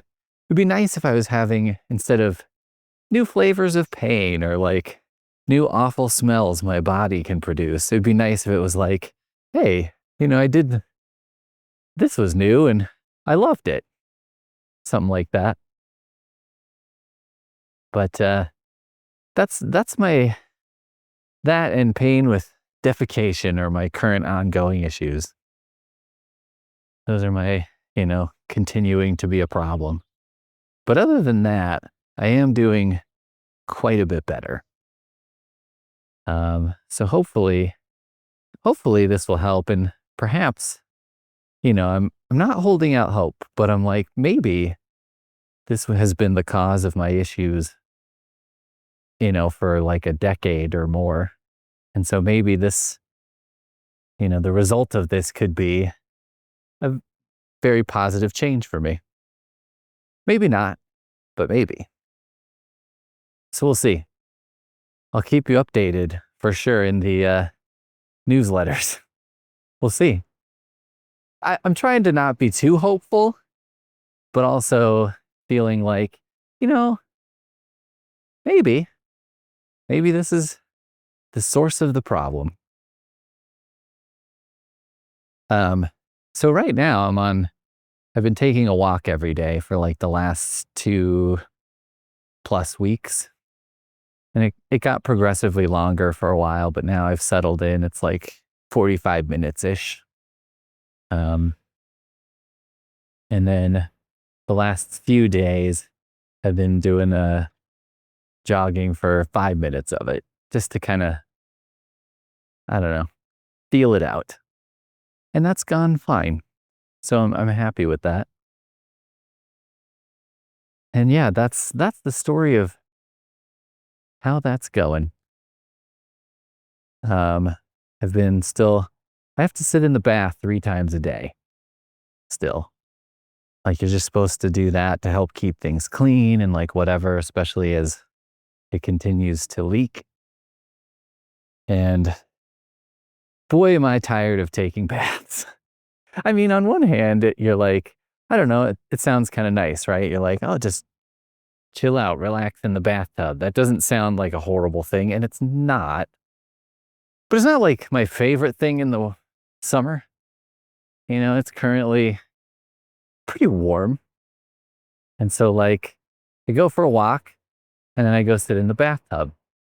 And like when you're sitting in the bathtub after walking outside, it's one of those like, you know how if it's hot and humid, you take a shower and then you get out and you're like, I don't know if this is sweat or shower or what this is. I've got a lot of that going on right now. But it's kind of reversed. It's like I'm sweaty before I get in, and then definitely I think make new sweat after getting in, and then get out and I'm just like, okay, whatever. But and it's like it's gotten to where I do more and more entertainment type stuff when I'm in there just to stay sane. When it first started, I was just watching movies. Back even before the surgery, when I was just trying to deal with the hemorrhoid, I watched X with Vin Diesel, which started amazing actually, because it was like the most, 2000s thing ever. The movie starts out and you've got this sort of James Bond looking guy, and he's running around in a vaguely European city. I think it's supposed to be Prague, or either it was supposed to be Prague or it was shot in Prague and supposed to be, just read to people as European city. He's being chased around and he goes into this big building that looks like a church, I guess. Although I don't know. It could be that all the buildings in Prague look like a church to me, because I'm not used to a life where it's like, oh yeah, there's like old things around.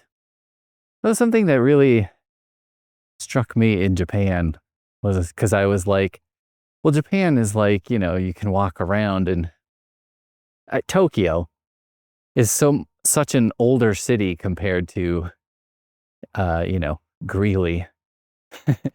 So you would walk around and you'd see things that are like hundreds and hundreds of years old. I mean, really, really old.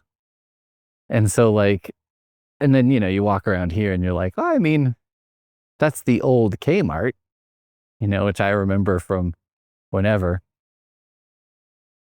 As Poonmaster Flex and I, we've embarked on a house buying journey, which has been paused for the moment while I recover, but we were looking in Fort Collins and driving around. She was like, what are you going to do when we live here? Because like, you don't know any of the like, well, this used to be this and this used to be that of Fort Collins, really. That's like a Greeley thing. And I was like, yeah, I don't know. I'm going to lose all ability to do that. even if I knew some things there, which, there's a handful of things, I wouldn't feel like I have the right. You know what I mean? What gives me the right to be like, oh yeah, this used to be something different in a city where I didn't live for like 40 years. But anyway, so we're in a church, ? And the guy uses a lockpick on a door, which is, reminded me of my youth when I was like, I want to learn how to do lockpicking. That it seemed like an infinitely useful skill, which it probably really isn't, because like, I think it would be pretty hard to pick most locks, but I guess whatever. I did make another attempt at it. That became I'm always like on the hunt for an activity, like a hobby that I can do in front of the TV. Cause like Poonmaster Flex will sit and she does knitting and crocheting and stuff. And we'll just like watch a show that she's seen before and half pays attention to. And I just don't have any hobbies like that. Like I don't have any, I guess what I would call relaxing hobbies. You know what I mean? Like that are just for funsies.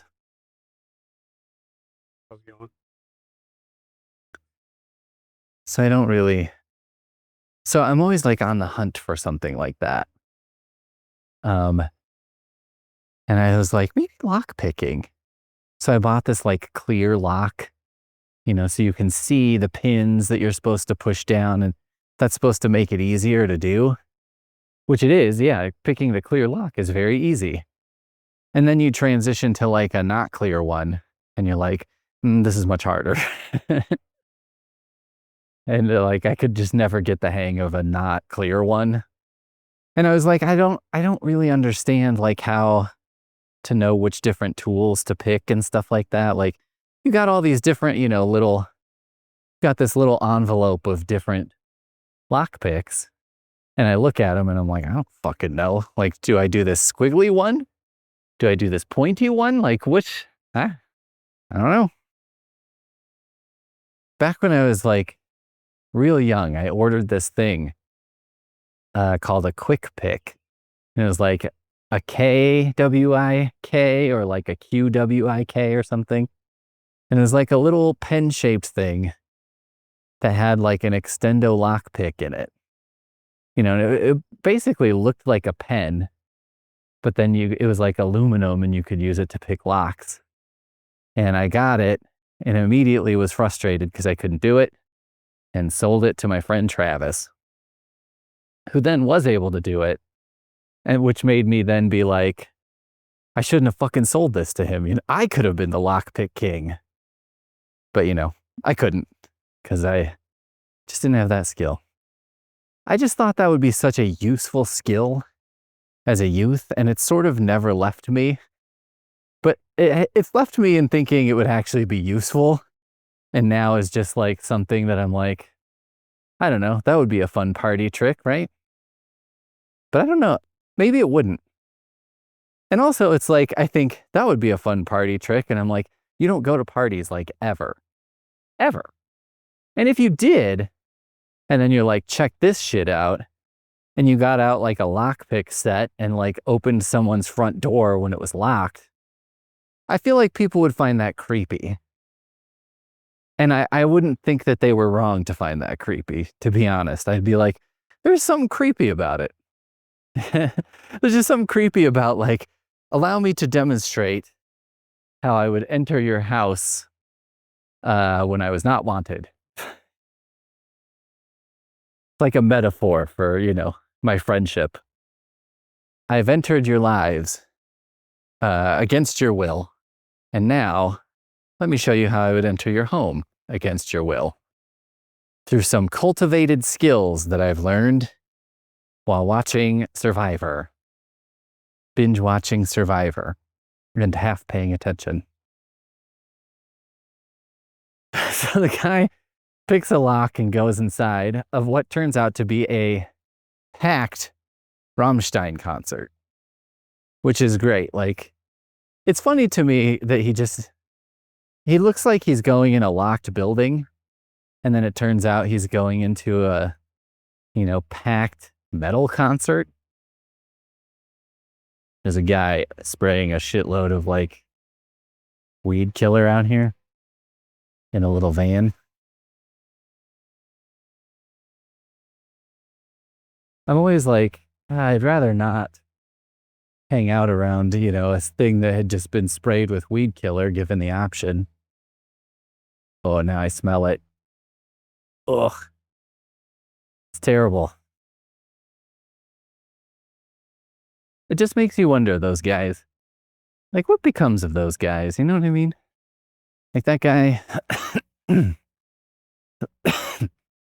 Ugh. Bad. That guy is like, do you think he's wearing any kind of respirator? Of course not. It's like, he's around that shit all day. He's not wearing gloves. He's wearing shades. Doesn't appear to be wearing sunscreen. He's a consistent fella. I just sprayed a wasp nest at our house because it needed to be sprayed. And like, because, usually we get a lot of them, but and I usually just leave them alone. But this one was like on the porch light above our front door. So it's kind of close to the front door, but the more alarming part was like the porch light went out. So I had to change the bulb. I was like, well, there's no way I'm going to change this bulb unless I get at these wasps first. So I go after the wasp nest with a spray, but it's like a neurotoxin. And like, I don't know that wasp neurotoxin is peat neurotoxin, but I wouldn't be surprised. It can't be good for me, right? It's not like broccoli kills wasps. It's like, it turns out this thing that is great for us is bad for wasps. How convenient. So, I put on a vapor mask that I have for woodworking stuff, and I put on some rubber gloves and do that. Yeah, I try to just be careful with it. But then you're like, I don't know, I guess there's probably some motherfucker out there who just like goes, sprays the wasp nest and is just like eating a sandwich at the same time. You know what I mean? I'll set it on the banister. Actually, I'll move it a little further away. And sometimes I'm like jealous of those people. I feel like they're going to live to be 1,000 years old. You know what I mean? And I'm going to die at 55. And they'll be like, yeah, I don't know. Sometimes it just happens. And you're like, but how come to me it just happens? Seems cosmically unfair. Okay, so the guy enters. This has been the longest, rambliest retelling of a movie that no one wanted to hear retold anyway. This guy enters a concert, the Rammstein concert, and his, I guess, escape plan, he's like running through the crowd from the back of the concert to the front. So he's trying to push his way to the front to the stage, which I was like, that's the absolute worst plan. As far as if you're trying to escape an area quickly, that does not seem like a good idea. I mean, like, on one hand, I suppose, maybe he's just like, I'll run through like 7 mosh pits. Maybe I'll lose some of these guys. But on the other hand, it's like, the end game here is he jumps up on the stage and then he gets shot by someone, a sniper who happens to be up in a balcony or something, which doesn't really make sense, but okay. And then, he falls into the crowd who crowd surf his dead body away. In fairness to them, they don't know he's a dead guy. They just think he's a guy, I guess, in a tuxedo at a Rammstein concert crowd surfing. But I mean, all in all, this is a great start to the movie, right? This is what you want from a movie called Triple X, which is rated PG-13, by the way. and probably wasn't too far from a PG. So then we cut to this guy driving like a, I don't know, Corvette, fancy car, Lamborghini, whatever. And it's like pristine condition. He's this like old white guy with glasses. And he drives up to a fancy thing, a shindig, in this Corvette.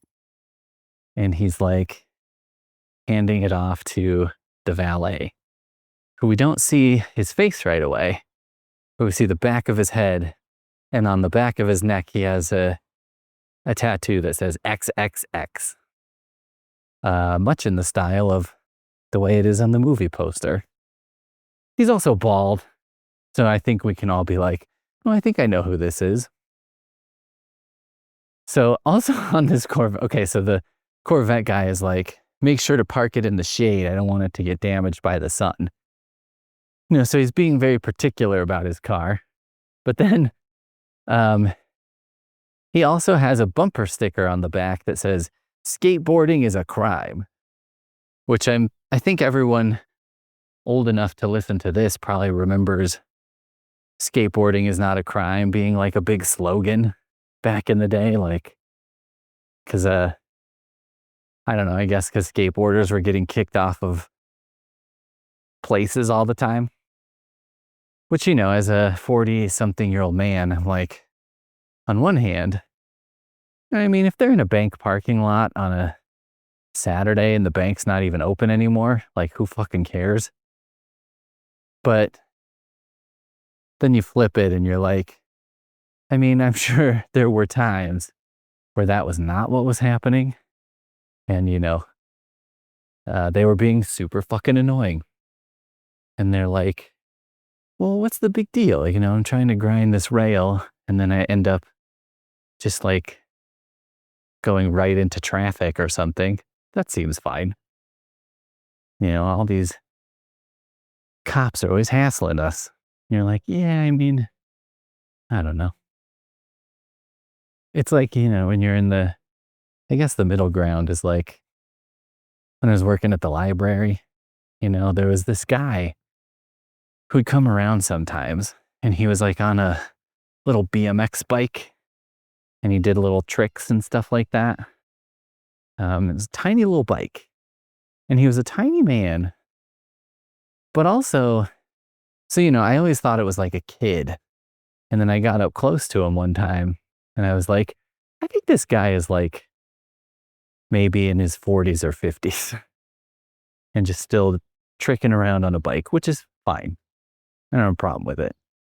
But it always was like, because you'd have patrons would come in and then complain. You know what I mean? They'd be like, well, this guy is screwing around on his bike and just like zoomed, 18 inches away from me down the path or whatever, which he would do stuff like that. And I was like, yeah, I mean, I could see people being annoyed. And so then I'm in this position where I'm like, oh, now I got to do something about it. That was always the worst shit when I worked in the public library, was the like adults having a problem with things other people were doing, but then coming to me to fix it. I mean, some things, I get it, but some things, like, we got a ton of people being like, someone left their dog in the car outside. You know what I mean? And I would be like, is the window cracked? Does the dog appear to be in distress? And I was like, okay, well, or, I would go out and look. I would say 75% of the time the dog wasn't even fucking there anymore by the time I went out to the parking lot. And the other 25% of the time, I would go out, look, dog seemed to be fine. And I would be like, I'll just check on him again in like 5 minutes, see. And they'd be gone. Like, I never had a situation where someone had their dog in the car for an hour or even a half hour. And I was always like, whatever. And so I got to the point where I was like, because, they would be like, you got to do something. And I'd be like, you can call the cops if you'd like. Like, it is something you can call the cops for. But they wanted me to do it, you know? Like, they wanted me to be like, I guess I'm responsible for the way people manage their pets outside the library if they're like doing library business. But I don't know. And I don't mean to be cold-hearted. Like, it's fucking shitty when people leave their dogs in the car and it's hot and but you know, if they're literally running in and they're going to be inside for less than 5 minutes, it's probably okay. Right? Like, and a lot of times too, like, I would get these things, people would say this, and it was like 65 degrees outside. And I was like, I mean, I think the dog is probably just fine. You know what I mean? It's not like 110 degrees here. It's like a pleasant temperature. I think the dog is just fine. Anyway, skateboarding is not a crime. His sticker says skateboarding is a crime. This is on the pristine luxury automobile that he's driving. You know, that he's like, don't park it in the sun because it'll get fucked up. But he's just got a bumper sticker slapped on it. I'm like, I don't know, man. I feel like bumper stickers are for like, they're for like people like me. You know what I mean? Who drive like a Toyota. And it's like, no one cares if this is in pristine shape. That has nothing to do with this car. And like, I didn't buy it for that. And it's, you know, I'm not planning to resell it for that. You know, there's no prestige in being like, check it out. I would never put a bumper sticker on my Corolla, which I've never done. And I was like, I really should.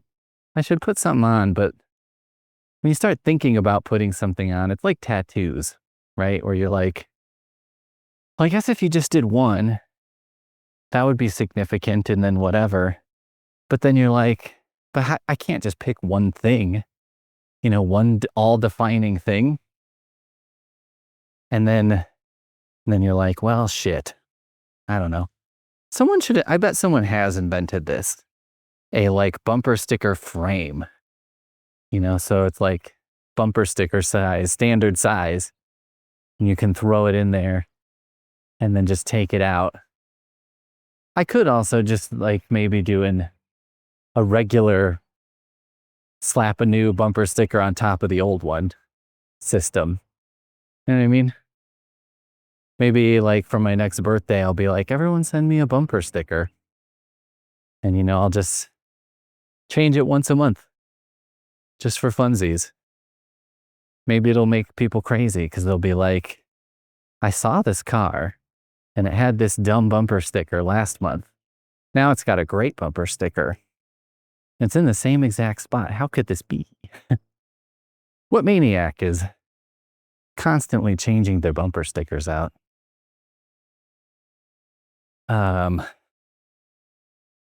Okay, so then we cut to Samuel L. Jackson, who's, I guess, the sort of James Bond guy who just got shot. Samuel L. Jackson is his boss and works for, you know, secret American government, whatever.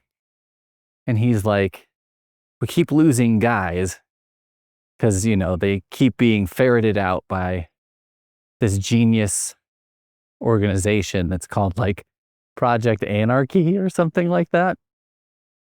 And so he's like, so I think what we need to do is find someone who's, you know, didn't go to Quantico. You know what I mean? Because they can smell Virginia on these fuckers from a mile away. I asked Poonmaster Flex like the dumbest question I've ever asked. But it wasn't that dumb, but it was pretty dumb. Okay, we were watching House Hunters, and they were in Washington, D.C., and they were talking about, like, Virginia and Maryland and whatever. And I was like, Cassie, is Washington, D.C. in Virginia? And she was like, are you serious? And I was like, well, yeah. And then she was like, that is probably, I did preface it like, I'm going to ask a dumb question. And she's like, that is a dumb question. And I was like, well, hang on. I'm asking, is it completely surrounded by Virginia? Or is it like not completely surrounded by a single state? You know, is it like a state in that its borders are also the borders of other states? Or is it contained within? And she's like, oh, that's not as dumb. Still kind of dumb. But, you know, I was like flashing back to being a kid in school, right? And when you learn the states, they don't tell you where Washington, D.C. was. We never learned that. And so, and I get it because Washington, D.C. is not a state. But then I'm like, but I'm looking at a map of the United States and Washington, D.C. Shouldn't there be like a little hole or something? You know what I mean? How does that work? It doesn't make any sense. Doesn't make any sense. Also, you know, let's do our political portion for the day, because I know that's what you all come for. I think I understand the idea of Washington, D.C., right? Like, it's like, well, it's not part of the country, so they can be very objective about everything. But then I think it's kind of worked the opposite way, because it's like, well, okay, they could be objective about everything, but also they're not living in the same reality as the rest of us. I saw that fuck with the glasses, Republican guy, Mike Johnson, is that his name? Who knows? And he was like, we need to raise senator salaries because they have to maintain 2 residences and they only make like $170K, you know, and also have healthcare and everything paid for them and all that stuff. Like, can you imagine how is someone supposed to raise a family with only $170,000 of income from one of the people working there? And I'm like, are you serious? Also, I'm like, just fucking, shouldn't the Senate live in a dorm? You know what I mean? Why do they have to have a house that's like in DC? Can't they just live in a dorm and then, you know, go home at other times? I'm not demanding that they maintain a residence. And, you know, if I had $170K salary, I could easily maintain 2 residences. I mean, they'd both be modest apartments. You know, I wouldn't have an estate. But that's fine. Do you know what I mean? Like, what the fuck? It's good enough for kids going to college. I think it's good enough for the Senate. Also, it's good enough for them because I'm like, I mean, we're paying for, if they live in a dorm, we pay for the dorm, right? Like, I get it. But, you know, then just fucking deal with it. I don't know. I wouldn't even be asking people, they wouldn't have to sleep 2 to a room. They wouldn't have like a communal bathroom. They'd have their own, they would all have their own studio apartment in DC in some fucking building. All right. I'm going to do my 5-minute jog. So I guess this will be the end of this entry. I'll get back to you later. Hopefully I'll remember where I left off in the amazing tale of Vin Diesel and his Triple X.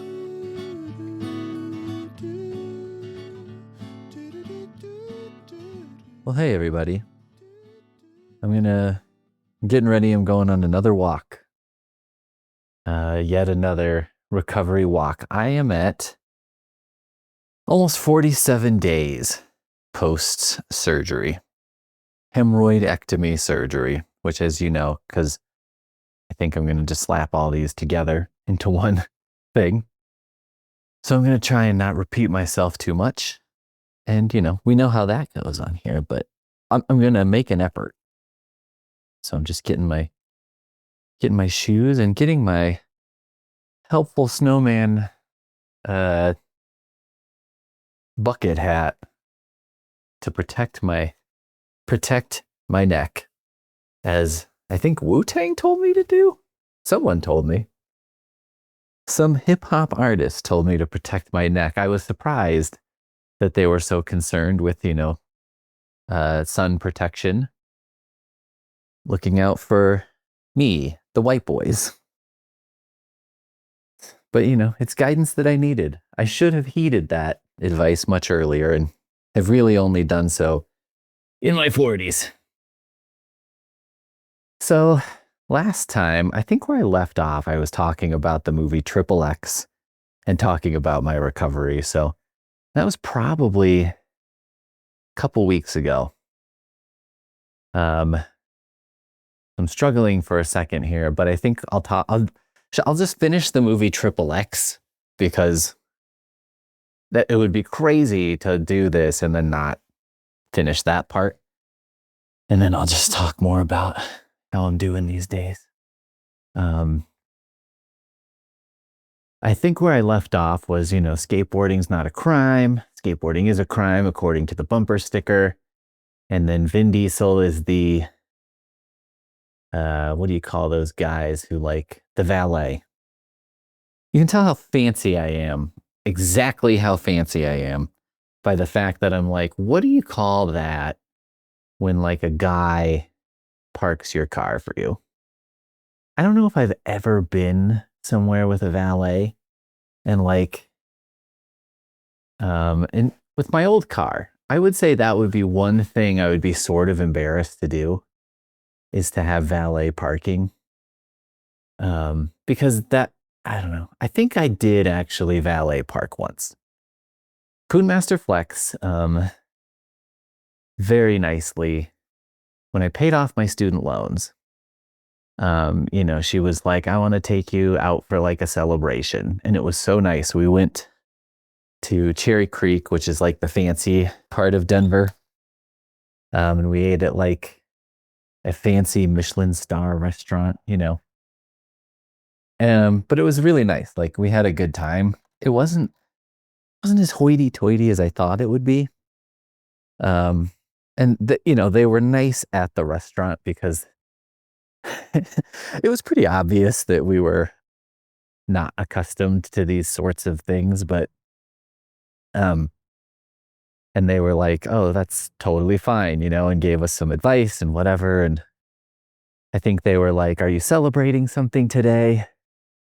And we were like, yeah, I paid off my student loans, and they gave us a little free dessert and stuff. It was nice. We had a good time.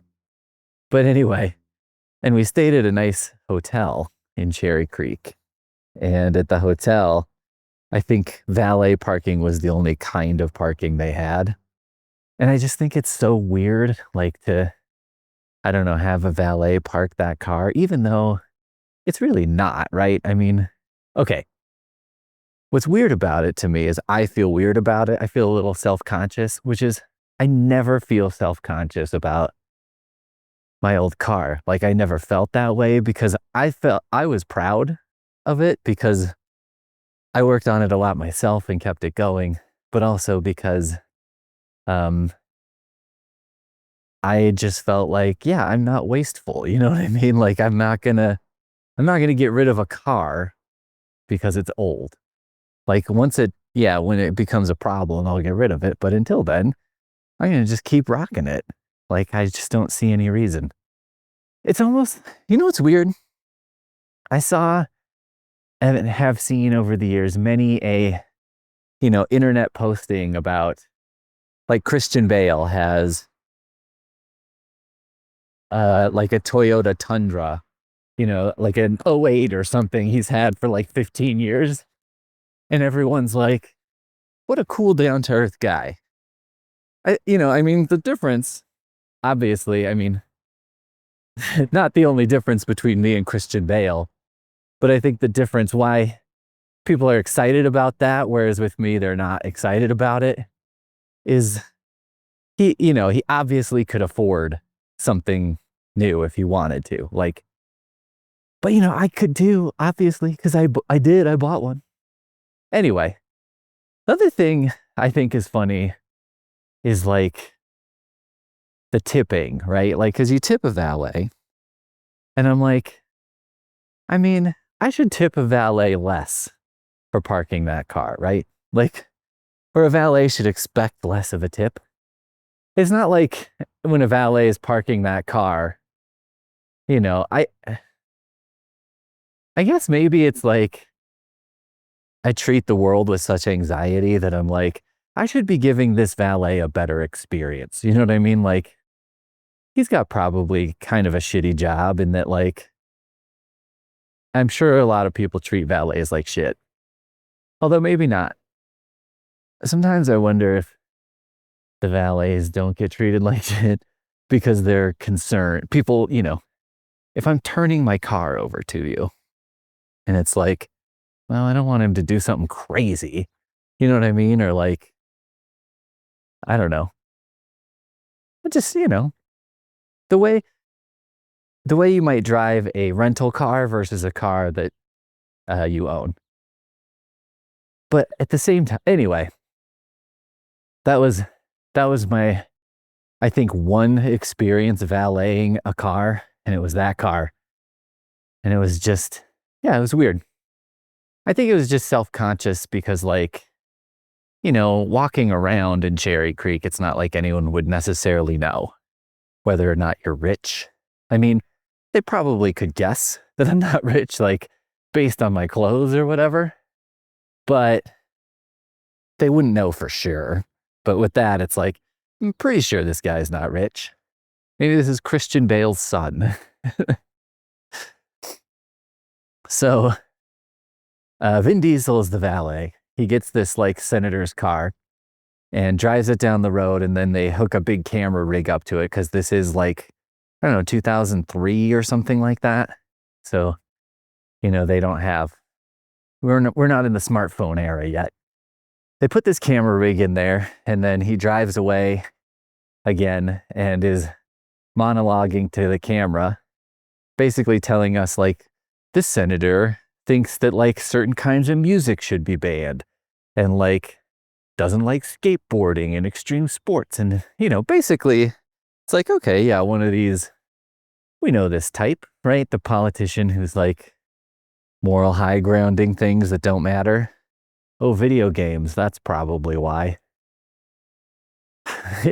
All these people playing these violent video games, many of which come from other countries, but that's, you know, let's put that aside. All of which are played in other countries, but, you know, they think that they don't have Doom in the UK. They think they don't have Marilyn Manson in the UK. But, yeah, because it's ROCK in the USA. Duh, everyone knows that. So he drives this car, and he drives it to a big bridge, and there's a ramp set up on the bridge, and he ramps the car off the bridge where it crashes to a canyon below, timed perfectly with "Let the bodies hit the floor," you know, of course, because, I mean, it has to be. And Vin Diesel jumps out of the car and parachutes down to safety. And that's kind of like the sub-opening scene, I guess, because we had the James Bond scene, but then we have the second opening scene as well. So this is where the movie really, you know, at this point I was like, I mean, this movie is shit, but it's good shit. Like, it's the kind of shit that I can get behind, because it's garbage, but you're like, the people who made this, like, believed in what they were doing.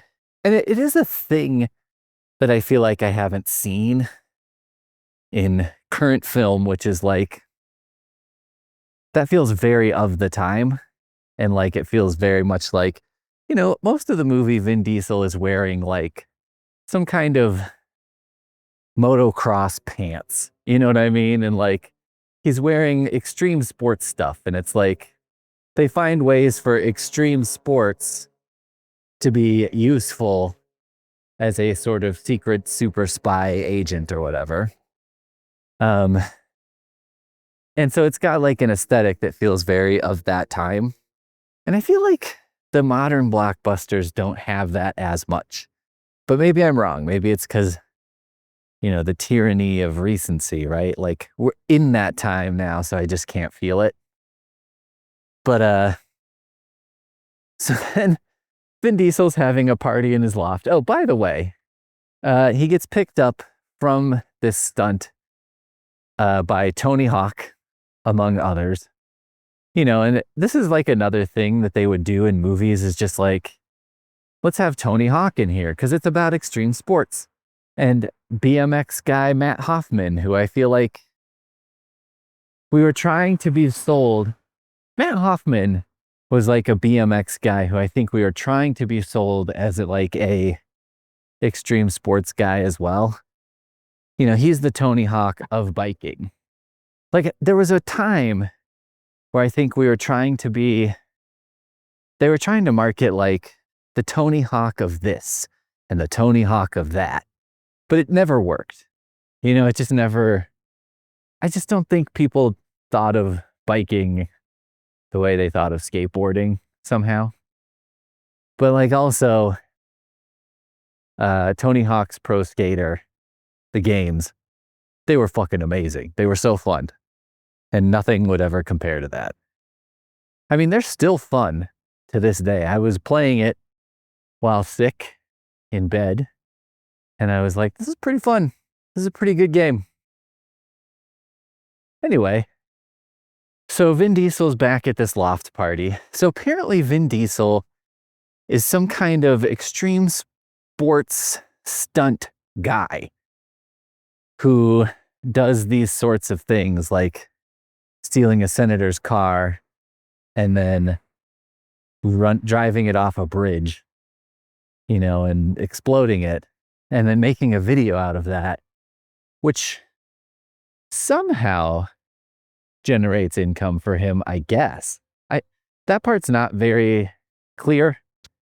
And the rapper Eve is like his manager, which I'm not sure what she's managing.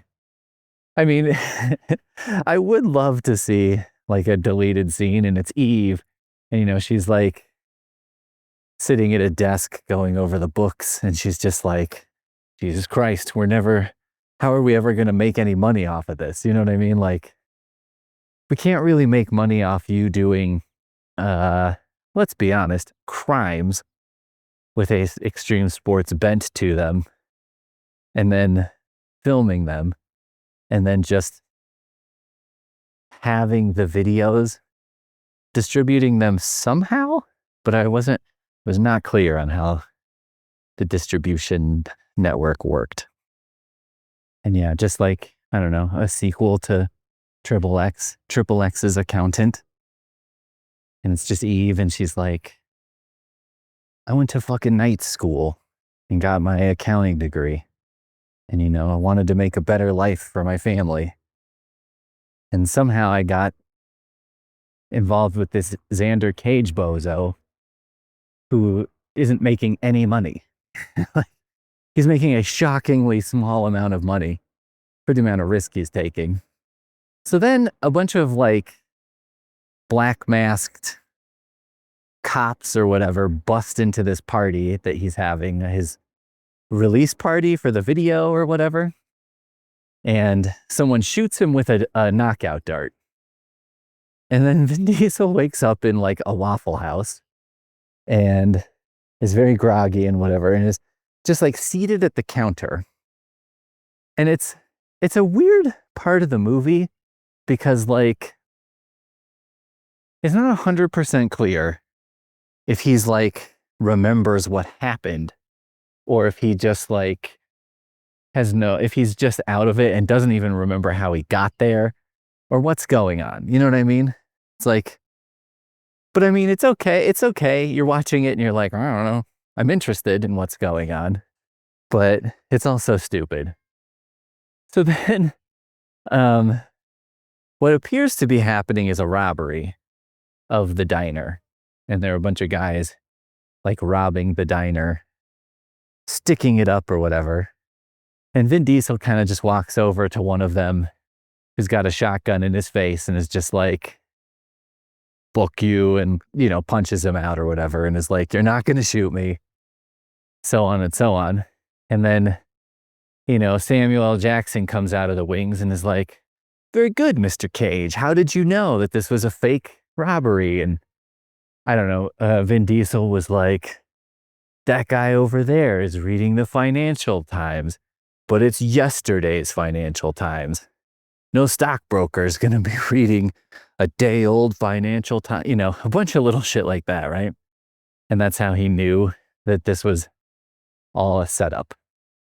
So apparently, this was a setup that Samuel L. Jackson created to test his sort of detective skills or something, which is bizarre, right? Because it's like, this is a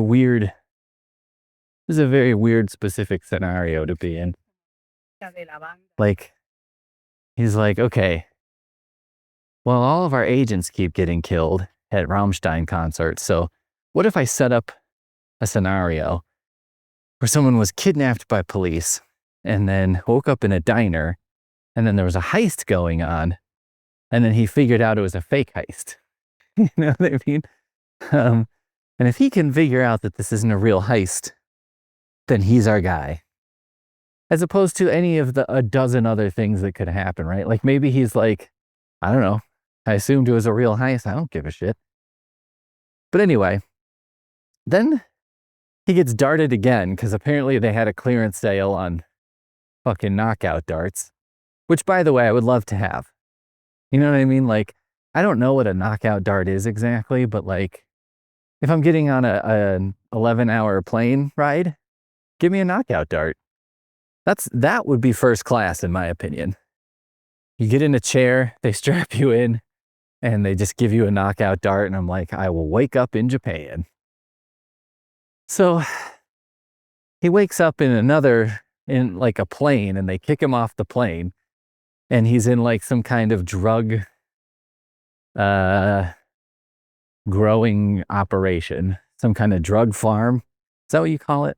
Are we farming drugs? Run by Danny Trejo, who, you know, Vin Diesel fights.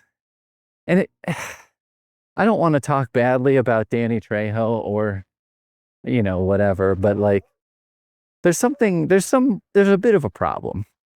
Because I think at that time, Danny Trejo was probably like in his 50s, and he's not a tall guy, you know, and he's intimidating through his acting and whatnot, but physically doesn't really look like much of a match for Vin Diesel. You know what I mean? Especially because Vin Diesel's also kind of short, I think. But, you know, they always film him so that you would have no idea. Kind of a Tom Cruise thing, right? Where it's like, well, look, let's just make sure everyone else cast in this movie is not very tall. You know what I mean? And then Tom Cruise will look relatively tall. It's like, what you want to be is like a Steve Zahn or a Jake Johnson or an actor like that who's 5'4", and then you're like, look, I'm perfect for a Tom Cruise movie. I'm kind of shrimpy. You know what I mean? I'll make him look good. So then we just have another scenario where somehow Vin Diesel solves the problem by driving a BMX bike around. And he does save like another guy who I guess is also some kind of criminal who they're testing to see if he would be a good secret agent. I love this premise.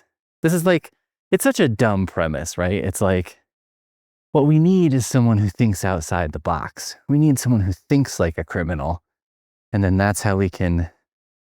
I'm walking by this spot where there's been this tiny baby bunny for like the last 2 weeks, getting progressively bigger, and he's out munching on some grass. Anyway, that's your moment of peace for this section of this episode.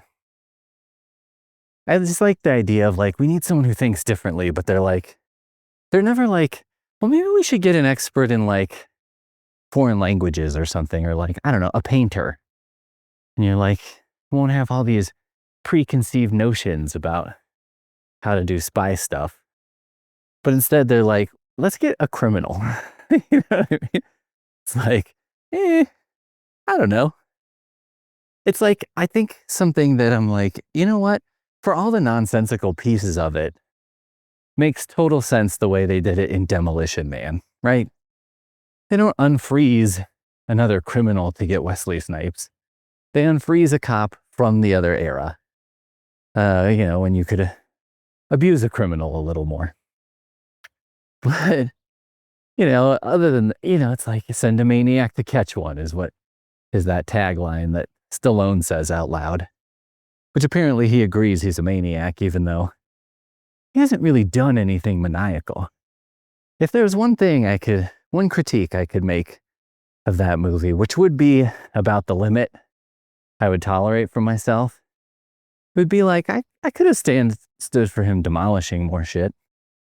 It's called Demolition Man. I could have done with a bit more demolition. But, I don't want to get too picky or anything. So, from here is where the movie kind of takes a big shit. Because it just turns into a sort of spy intrigue thing. Vin Diesel, Xander Cage is undercover as himself. And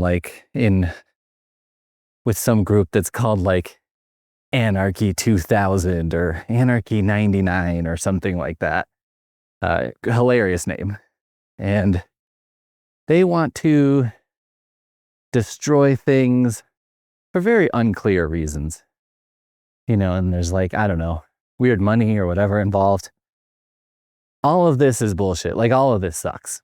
And it's as soon as, it's they had a good idea for the setup of a movie. And as I was rewatching it, I was like, I remember this being shittier. And it's shitty, but it's fun. But then it's as soon as we get out of that second testing him out scene, that's when it turns to crap. You know what I mean? That's when the movie, it's they knew what to do for the first third. And then they just sort of were and then, I don't know. So we end up with a bunch of stuff happens. The only thing I think is worth talking about really is there's a very funny bad guy plot, which is they have some kind of weird chemical that is in a bomb or something. And, once this is released, it'll do a bunch of bad stuff. But what I found very funny about it is that this chemical, it's one weakness is water. And if it's underwater or something, or comes into contact with water, it's the chemical breaks apart and is harmless. And the way they choose to deploy this bomb is by mounting it on a boat. And I was why would you do that? And it's a boat that sometimes is a submarine and sometimes a speedboat. And these are I would love, maybe I need to do this someday, is just I've always thought about making a movie by cutting myself into another movie. You know what I mean? And just being a side character who's in a movie who's not actually there. I can't think of a great example right now. I actually heard someone else brought up an example, so I can't steal it, but they were if John Wick was made in the 90s, he would have had an obnoxious sidekick, a bumbling, obnoxious sidekick. And it would be so funny to cut yourself into John Wick as being a bumbling sidekick who just says crappy one-liners, you know what I mean? And the end result is a worse movie, right? It's a bad movie. But maybe with Triple X it would work because it's not a good movie to begin with. Anyway, I just, you think about these scenes. It's an Austin Powers thing almost, where it's we're going to deploy this in the water. And its one weakness is the water. And you're well, I mean, maybe, wouldn't someone in that room just be I'm thinking, I like elements of this plan. I'm concerned about the sort of deployment in the water. with water being the main vulnerability of this product. You know what I mean? Like, could we just put it on a plane or in a guy's backpack? There is, the boat also is funny. It's like it looks like a 1950s TV serial spaceship or something. Like, it's got a really weird design, but also, on the front, it's called something like the Ahab or something like that. And the name is just on the front in what looks to be just like electrical tape, cut into strips that they then made letters with. I mean, it's very Lil Lightning energy for you Simpsons fans out there. And the movie ends, and it's just, it ends in extremely James Bond fashion, which is like Vin Diesel and love interest lady on like an island somewhere. They're on vacation, and Samuel L. Jackson is like, X, I've got your next job lined up for you. And he's like, oh yeah? And then just ignores him. And Samuel L. Jackson is like, X, come on, we need you to save the world, like whatever. That would be the worst. If I was like an actor playing that Samuel L. Jackson role, that would have been the worst part to have to do. I'd just be like, I fucking hate this so much. I hate this ending. I hate that I have to do this voiceover part. I hate that this is how we're ending the movie. I've suddenly turned into like a whiny character who has no control over this guy. The end. So that's XXX. Like the first 20 or 30 minutes is fun, and I wish I could have kept that going, but it just sort of peters out, as we do not like to say around here. So let's get back to me, my recovery. How's it been going? You're probably wondering. Medium. I'm still in minor pain, but not major pain. I would say the worst thing I'm experiencing right now is still have leakage, which is very common. Usually takes 8 to 12 weeks to completely go away. So, I'm like, I'll be at week 7 in a couple days. So, I'm still on the outside edge of that going away.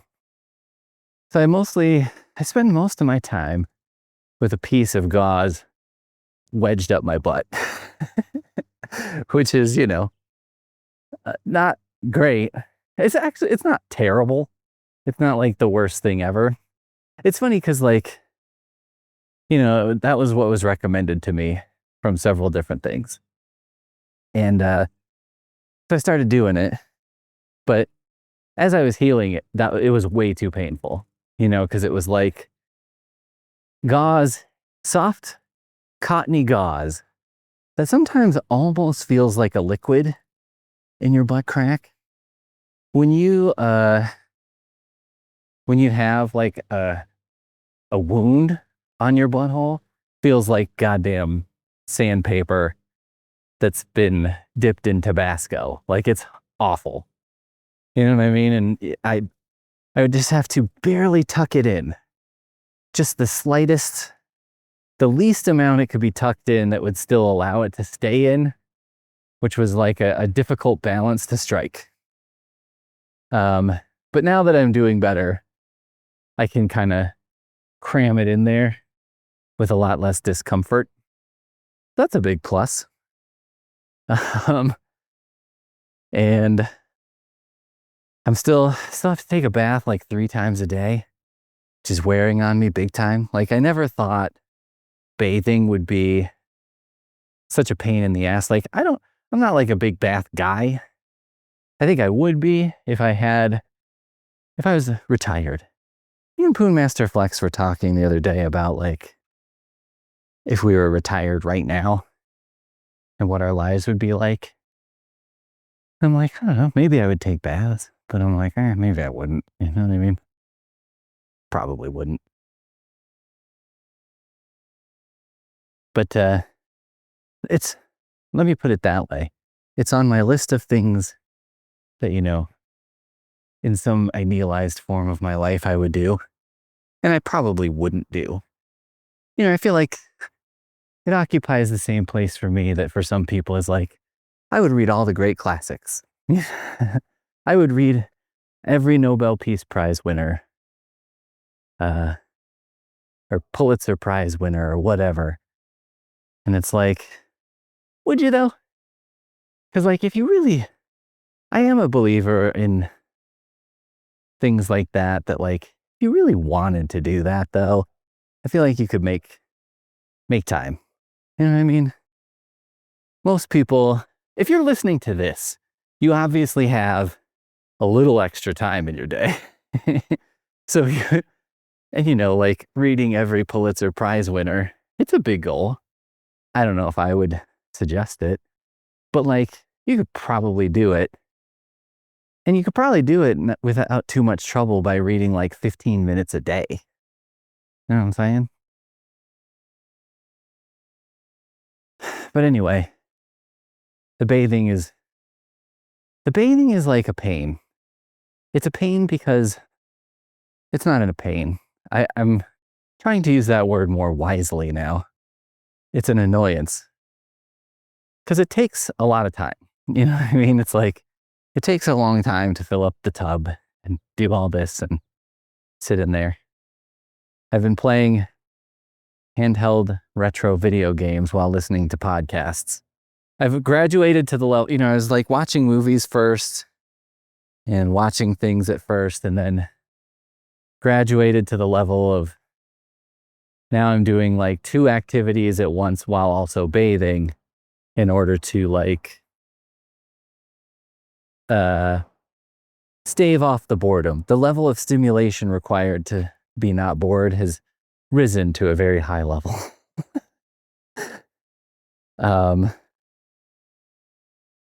So that's good though.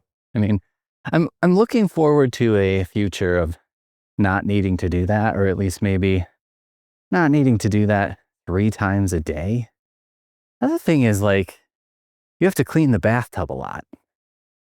Cause you have to clean bathtub or shower more often than I think you should, considering it's it's getting washed down with water all the time. You know what I mean? How come I rinse this thing with hot water every day? And it's the thing that why does the shower need to be cleaned as often as the toilet? I'm not crapping in the shower. I'm only occasionally peeing in the shower. I would think the toilet would need to be cleaned often. I saw something online. It was one of those things, where people are talking about, I don't know, Zen or life practices or something. And they were there's a Japanese guy who cleans his toilet every day. And I'm that's insane, right? That's crazy.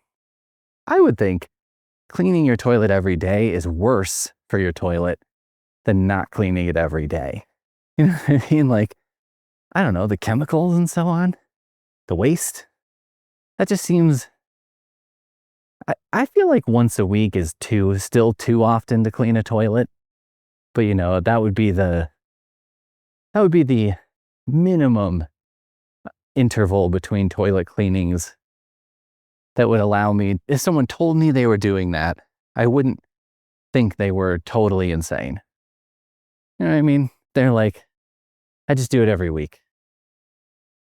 I would still be that seems like a lot to me, but I would be able to contain that and say it internally as opposed to externally. I don't know. That seems like a lot of time cleaning something that probably doesn't need to be cleaned that often. I've been using water bottles because I've been tracking my water intake, which has been insane. I think partially because I'm still on a half dose of stool softeners.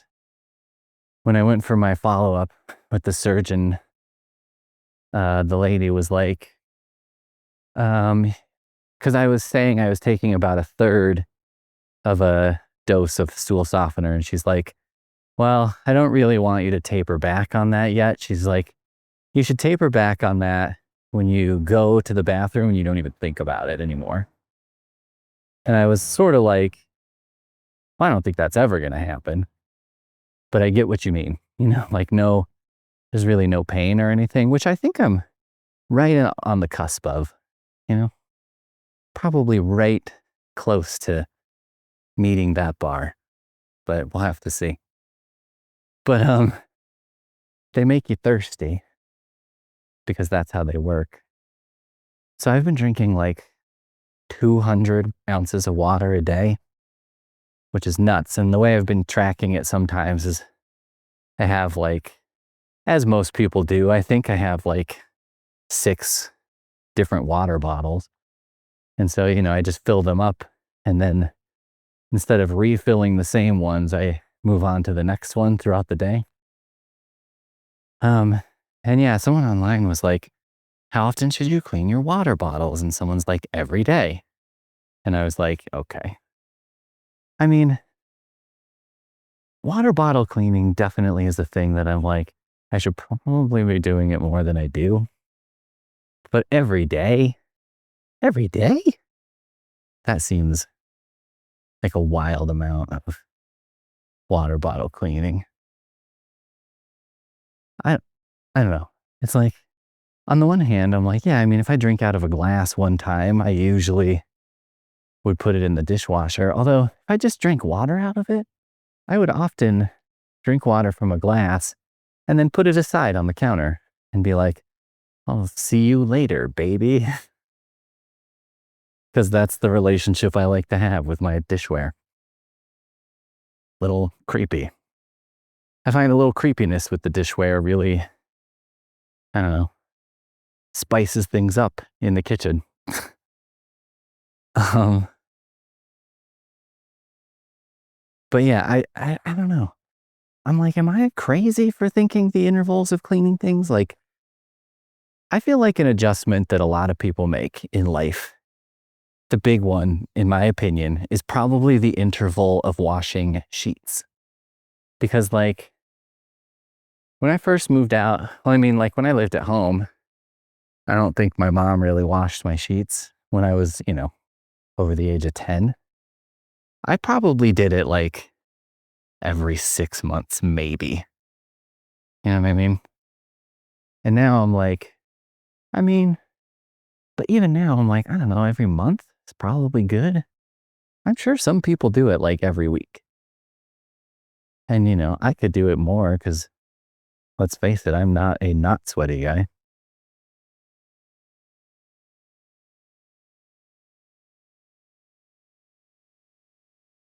But at the same time, who's got the fucking time for this shit? You know what I mean? Who has time to live an entire life and clean that entire life all the time?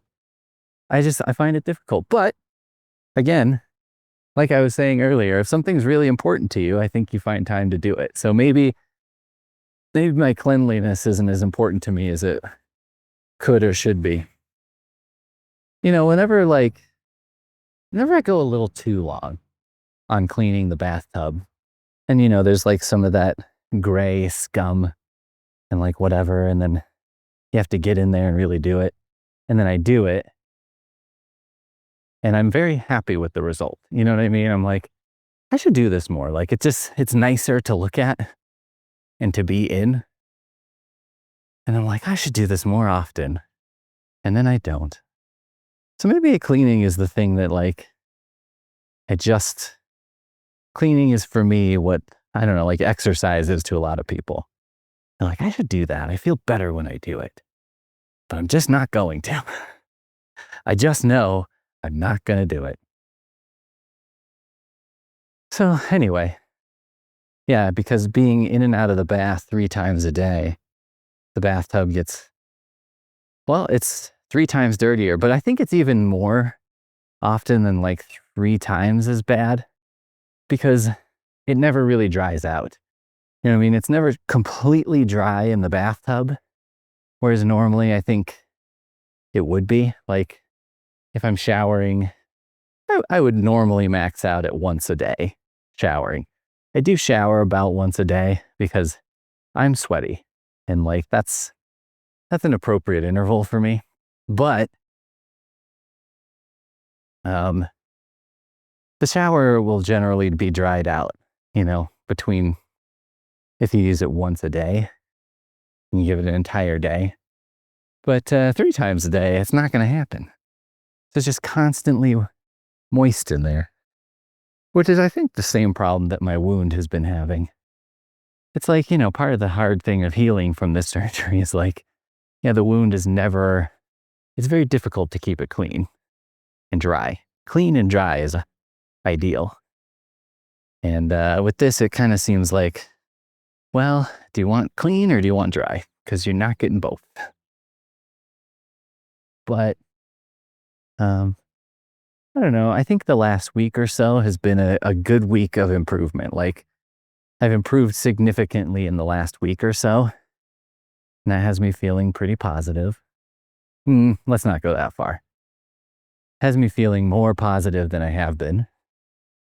I exercised, other than walking, for the first time last week and have continued this week. So lifting very light weights, and I went for like a 10-minute jog last week, and I'm going to try probably 15 or 20 today. And that all seems to be going good. So I don't know, I'm getting there. I lost like 20 pounds, and I'm kind of self-conscious about it. I just feel exercise has been such a part of my identity, and like 20 pounds is a lot for me. It's like over 10% of my body weight. But Poon Master Flex has been nice. She's just like, you look a little smaller, but like, I still love you. You're the person. You're still my Peter, she says. Very cute. There's a cute little insight into our relationship. And then, of course, so I had my mom over because, I was recovering from surgery around Mother's Day. Was like, well, when I'm feeling better, I'm going to make you, she always makes me beef stew for my birthday, because she makes it and it's great the way she makes it. And so I was like, I'm going to make you a Japanese beef stew I've been making, because I started making it and Poon Master Flex really likes it. So I was like, oh, I should make that for her. Like, it'll be a little different. If I did, and like she comes over and I opened the door, and first thing she said is like, oh, you look skinny. And I was like, oh, okay, good, thank you.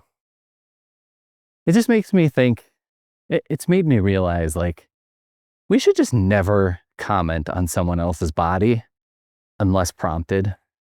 And even then, we should probably lie. You know what I mean? Like, or you don't need to say the whole truth.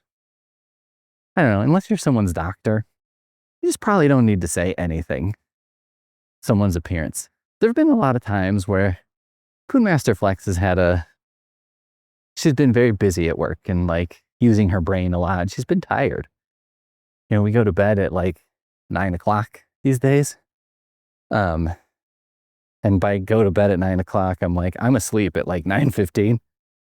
And, there's been days she comes home and I'm like thinking, wow, you look tired, And I'm not thinking it in like a you look like shit way. I'm just like, you look like you could use, maybe I should heat up some food for you and we should eat it and then go to bed. But I don't say that because what's that going to do? You know what I mean? She knows she's tired or not. Also, if I say you look tired, it's very different. And it's almost like saying you look tired is like I'm trying to score some weird points of perception. I rolled for perception. I got natty 20. You know what I mean? And like I want credit for noticing that you're tired. But it's like, yeah, noticing someone's tired isn't the same as noticing they got a haircut. You know what I mean? it just kind of doesn't hit the same, as the kids say.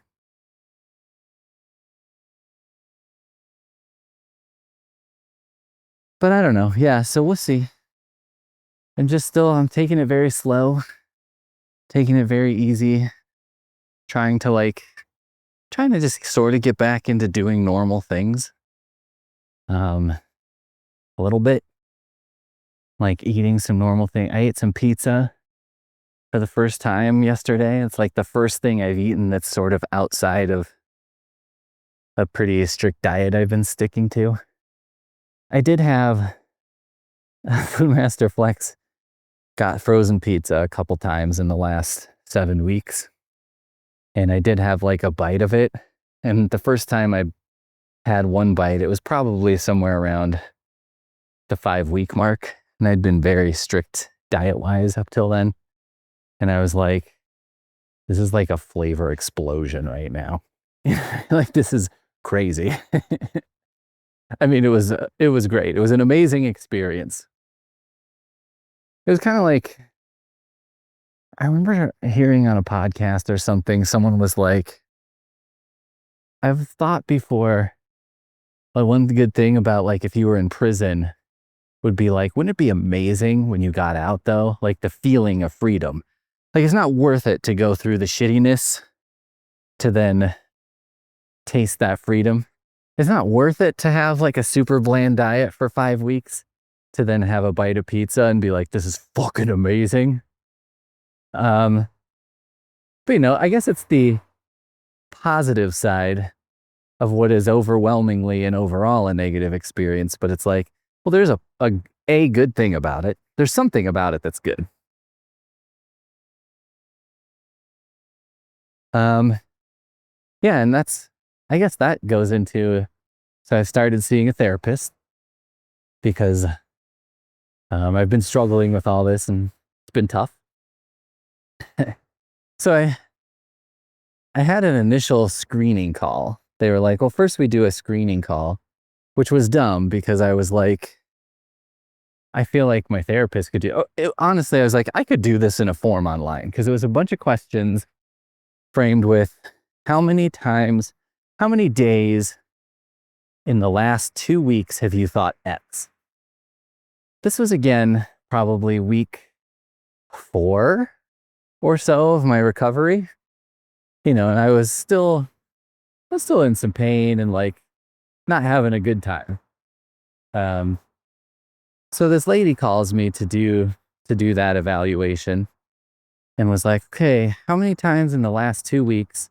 And one of the questions was like, have you felt like it would be easier if you weren't alive? And I stopped her and I was like, so listen, I was telling you, like, I'm recovering from a surgery. I'm still in a lot of pain. And like 2 weeks ago, I was in pretty significant pain and like not really living much of a life. Do you really want me to answer that question for the last 2 weeks? Like, because I'm like, well, if I'm answering that question for the last 2 weeks, yeah, I thought that multiple times. I wouldn't, but I was like, it's kind of a different context from what I think it would be like 2 weeks before that and 2 weeks from now. And also, I'm like, it's not like things would just be better if I was dead, or like I should kill myself. It was more like, I would just like to not be in pain. And of course you think like, if I was no longer conscious, I wouldn't be in pain. You know what I mean? But that's as far as that went. It's just that thought you have in your head of like, would I rather be dead in this moment? Maybe. But is that a good long-term decision? Probably not. You know what I mean? I'm not going to go that far. So, yeah, I felt very like, I don't know. My results from that test were not great. But it's very difficult to get the therapy appointment. Like, I had to call the office of the therapist and then call my regular doctor. And then my regular doctor is like, the nurse or whatever is like, can I ask why you need the referral? And I assume this is because like they have to put something on a piece of paper.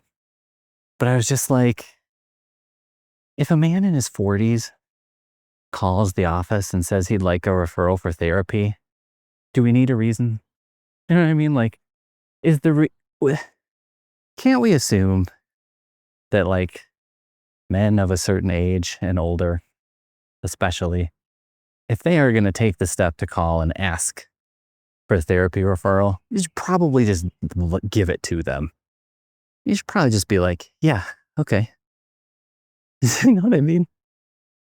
But anyway, one of the things I'm supposed to do is every day be positive about something, either something that I enjoy or something that is coming up. So I am trying to do that. And he said like it'll form new neural pathways in your brain. Like you have to construct these new ways of thinking so that you're not always thinking negatively and instead think positively. And I was like, all right. And in my head, I was like, I don't know, that kind of sounds like bullshit. But I'm willing to try. And I'm going to try. And I am trying. Spite can be a powerful tool in therapy, in my opinion. Because like this sort of almost feeling of like, this fucking idiot thinks that this hokum is really going to work. I'll show him. You know, so then it's like, I'm doing therapy just for the sake of, I guess, proving to a therapist that he's stupid. Oh, man. Okay. Well, I think this will probably be my last recovery podcast section. And from here, I think I'll still have some newsletters because, you know, this is all about fixing my butt problems this year. And that's a big thing. I don't know if this has actually fixed it or not. You know what I mean? Like, the problem I was having before may still exist. Impossible to say. But we'll find out. Tune in next time, listeners, when we'll find out whether or not Pete's butt is fixed. Or I guess tune into print newsletters, not handwritten. I thought about doing those handwritten, and I just feel like that's cruel to you all. But you know what? If you would like that, let me know. I don't think you would. I think you'd think you want it and end up realizing you don't. But hey, it's easier for me, so I'm up for it. All right, we'll see you next time.